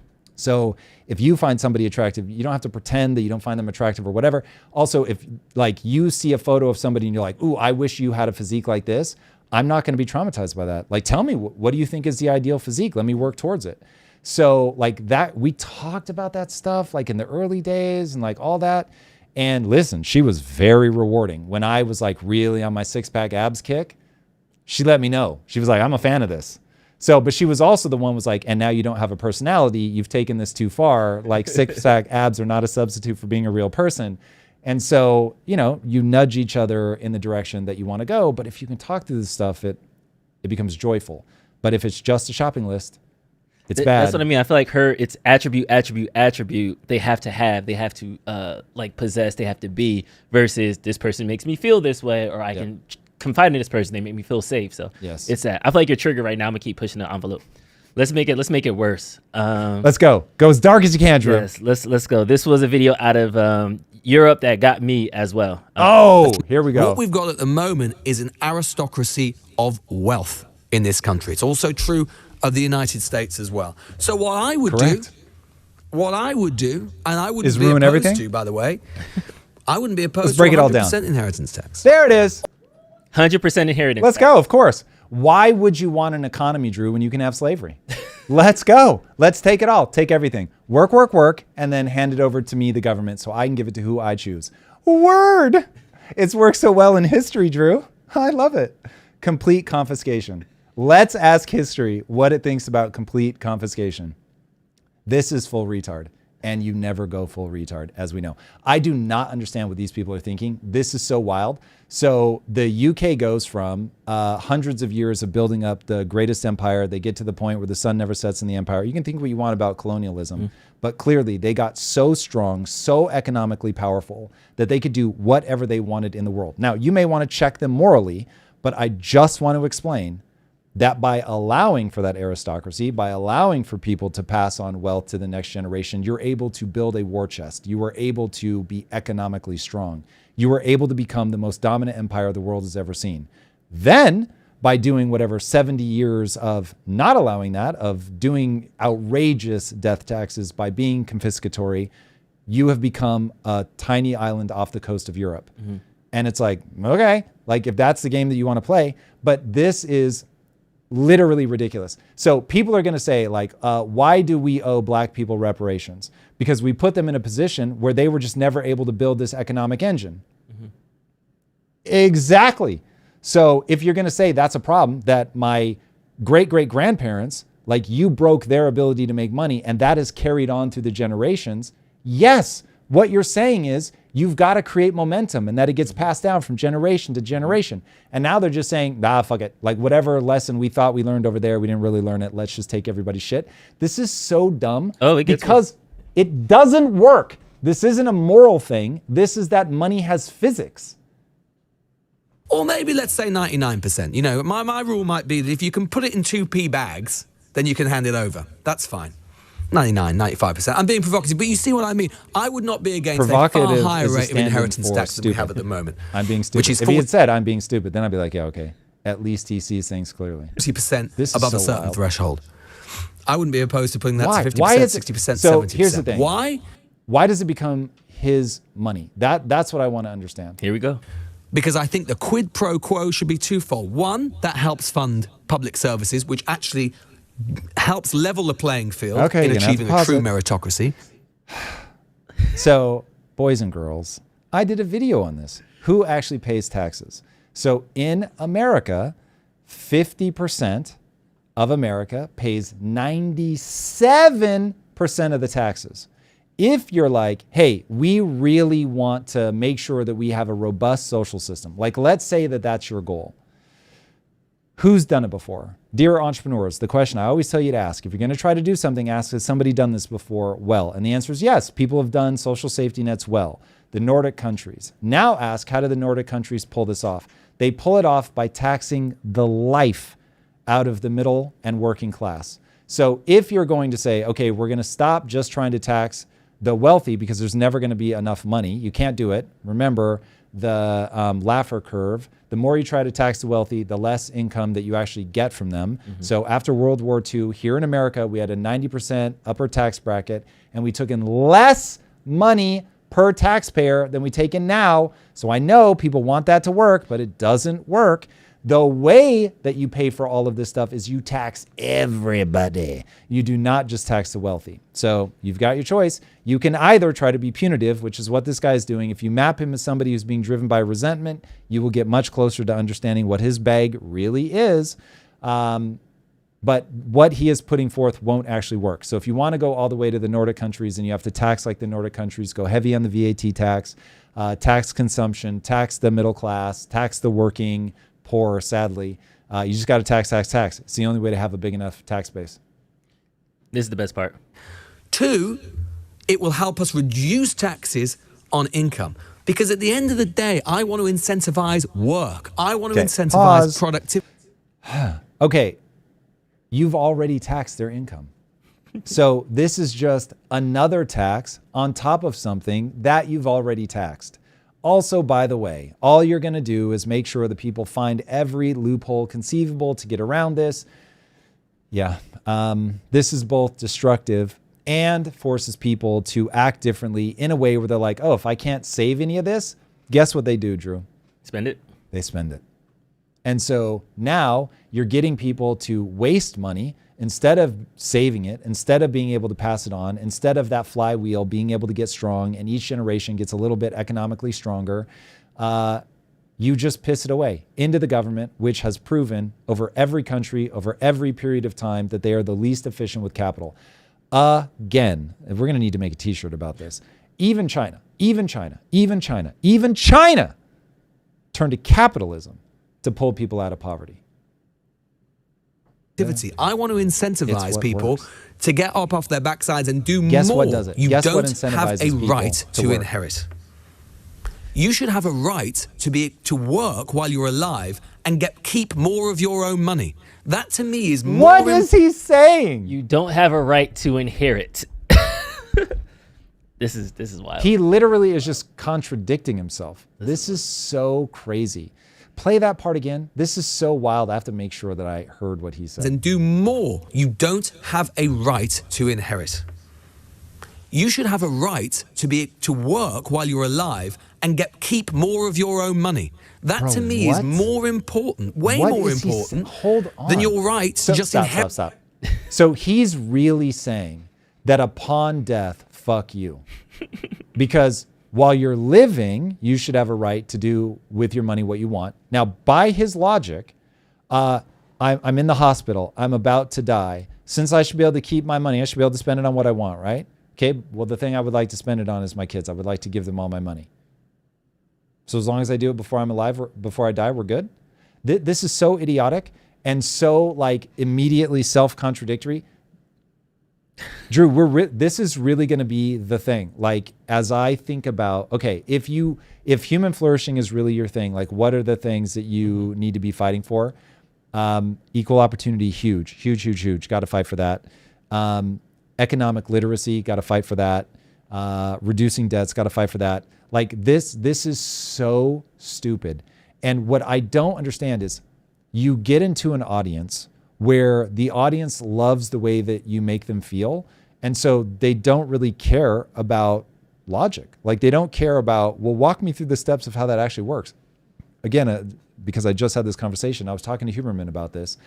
Anytime you put forward a hypothesis, and this is why I surprised Hassan, anytime you put forward a hypothesis, it has to describe the world that you see. So if you have a theory of physics that doesn't describe, I step out of my third story window and I fall, then I promise your theory of physics is not accurate. Now, we may misunderstand why you fall. Maybe it's not gravity, maybe it's something else totally. But if what you describe does not give you the world that you see, you have a problem. And so these guys describe something that does not give me the world that I see. And so I'm like, oh my God. Guys, so the reason that Hassan was surprised by me is that I'm a capitalist who's made a lot of money, who's saying the system is broken. Because I can think up from first principles and tell you why it's broken. I can tell you exactly where it's broken. I can tell you the exact levers that are being pulled that breaks it. I can tell you, given that these are the levers that get pulled that break it, you must pull these levers in this way to rectify it. This is my beef with Gary's economics. The second you push Gary's economics into, Gary, what you're saying is just emotive, then he just emotes harder. And if you try to walk him through the physics, he emotes harder. And it's like, Gary, this is not about like feel good. This is not about more clicks. This is about actually solving the problem. And so I would like you to please just one by one refute what actually happens. Don't say the sentence, well, I'm just going to go bet that people are going to raise rates. Fucking got it, dude. But like, let's now, if we actually want to solve the problem, what would need to be true? What would we actually have to do? you have to tax the rich, Tom. Okay, word. Let's run it as an experiment. So we tax the rich. You know the Laffer curve. Yes, Tom, I know the Laffer curve. Okay, so how are you combating that? Well, I'm going to do X, Y, Z. I'm going to be confiscatory with tax on death. Okay, well, let's walk through why that doesn't work. Like, you can literally just go one by one on the levers and pull them and walk through where it works, where it stops working, this is why. You are going to do some wealth redistribution to fix the problem in America for sure. You are going to tax people more in America, that's for sure. But you also have to understand that those are destimulatory to the economy. So now you have to do things that are stimulatory to the economy. And so what are going to be the things that you do there? Where does deregulation fit in and all this to get growth going? And once you're looking at the real picture, which is very fucking difficult and extremely dangerous, and it's a little bit like the way that they used to cure syphilis, where they would just make you so hot, you would get a fever that was so high that it would kill the virus that was causing syphilis. And if you did it too long, you'd give them brain damage and they would die anyway. But if you didn't do it enough, then they were going to die slowly and go mad. So it's we're in that kind of problem where it's I've got to raise your fever, oh God. And then I've got to be prepared to bring it back down. And I'm watching, is the virus dying? And you're trying to be really deft about it. And so when, if I ever make it sound oh, this is really easy, I just did a deep dive where growing your way out of this alone isn't going to work. The odds of that, look, we all want to live in the magical land where AI is just a once in history productivity boom that we can just grow our way out of this. I say the odds of that are effectively zero. So you've got to look at the full package. How are we actually going to pull this off? If you play this out into second order consequences, what breaks in society when you make every generation start over from scratch? Ask the black community. It's a mic drop. Right after. We have the CEO of the black community here. You can't get any momentum. So whatever amount your parents get ahead, they're not able to pass it on. Now, look, I believe that this is more an ideas problem than it is a money's problem.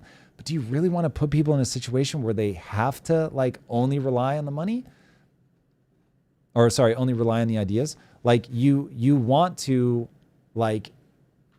encourage people to save, to be fiscally responsible, to make sure that their family's taken care of. But we've created this idea that the government is meant to take care of everybody instead of the family unit. The family unit should take care of as many people as they can. And then the government picks up a few people. But even then, honestly, I think religion should be picking up other people, and communities if they're not religious.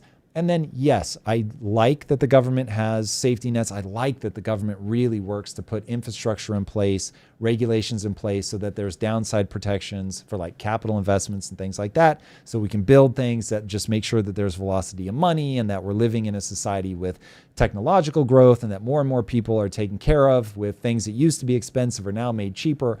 I love all of that stuff. Governments have a role. I'm not a no government guy, but I just think that we're really pushing the government to handle the wrong things.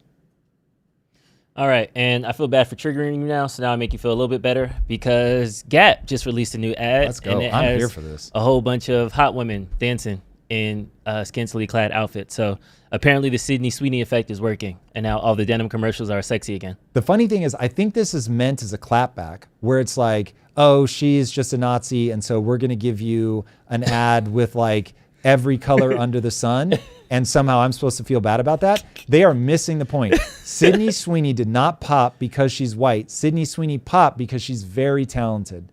And I mean she has big boobs. Exactly. So it's you just gave me a whole bunch of really talented people.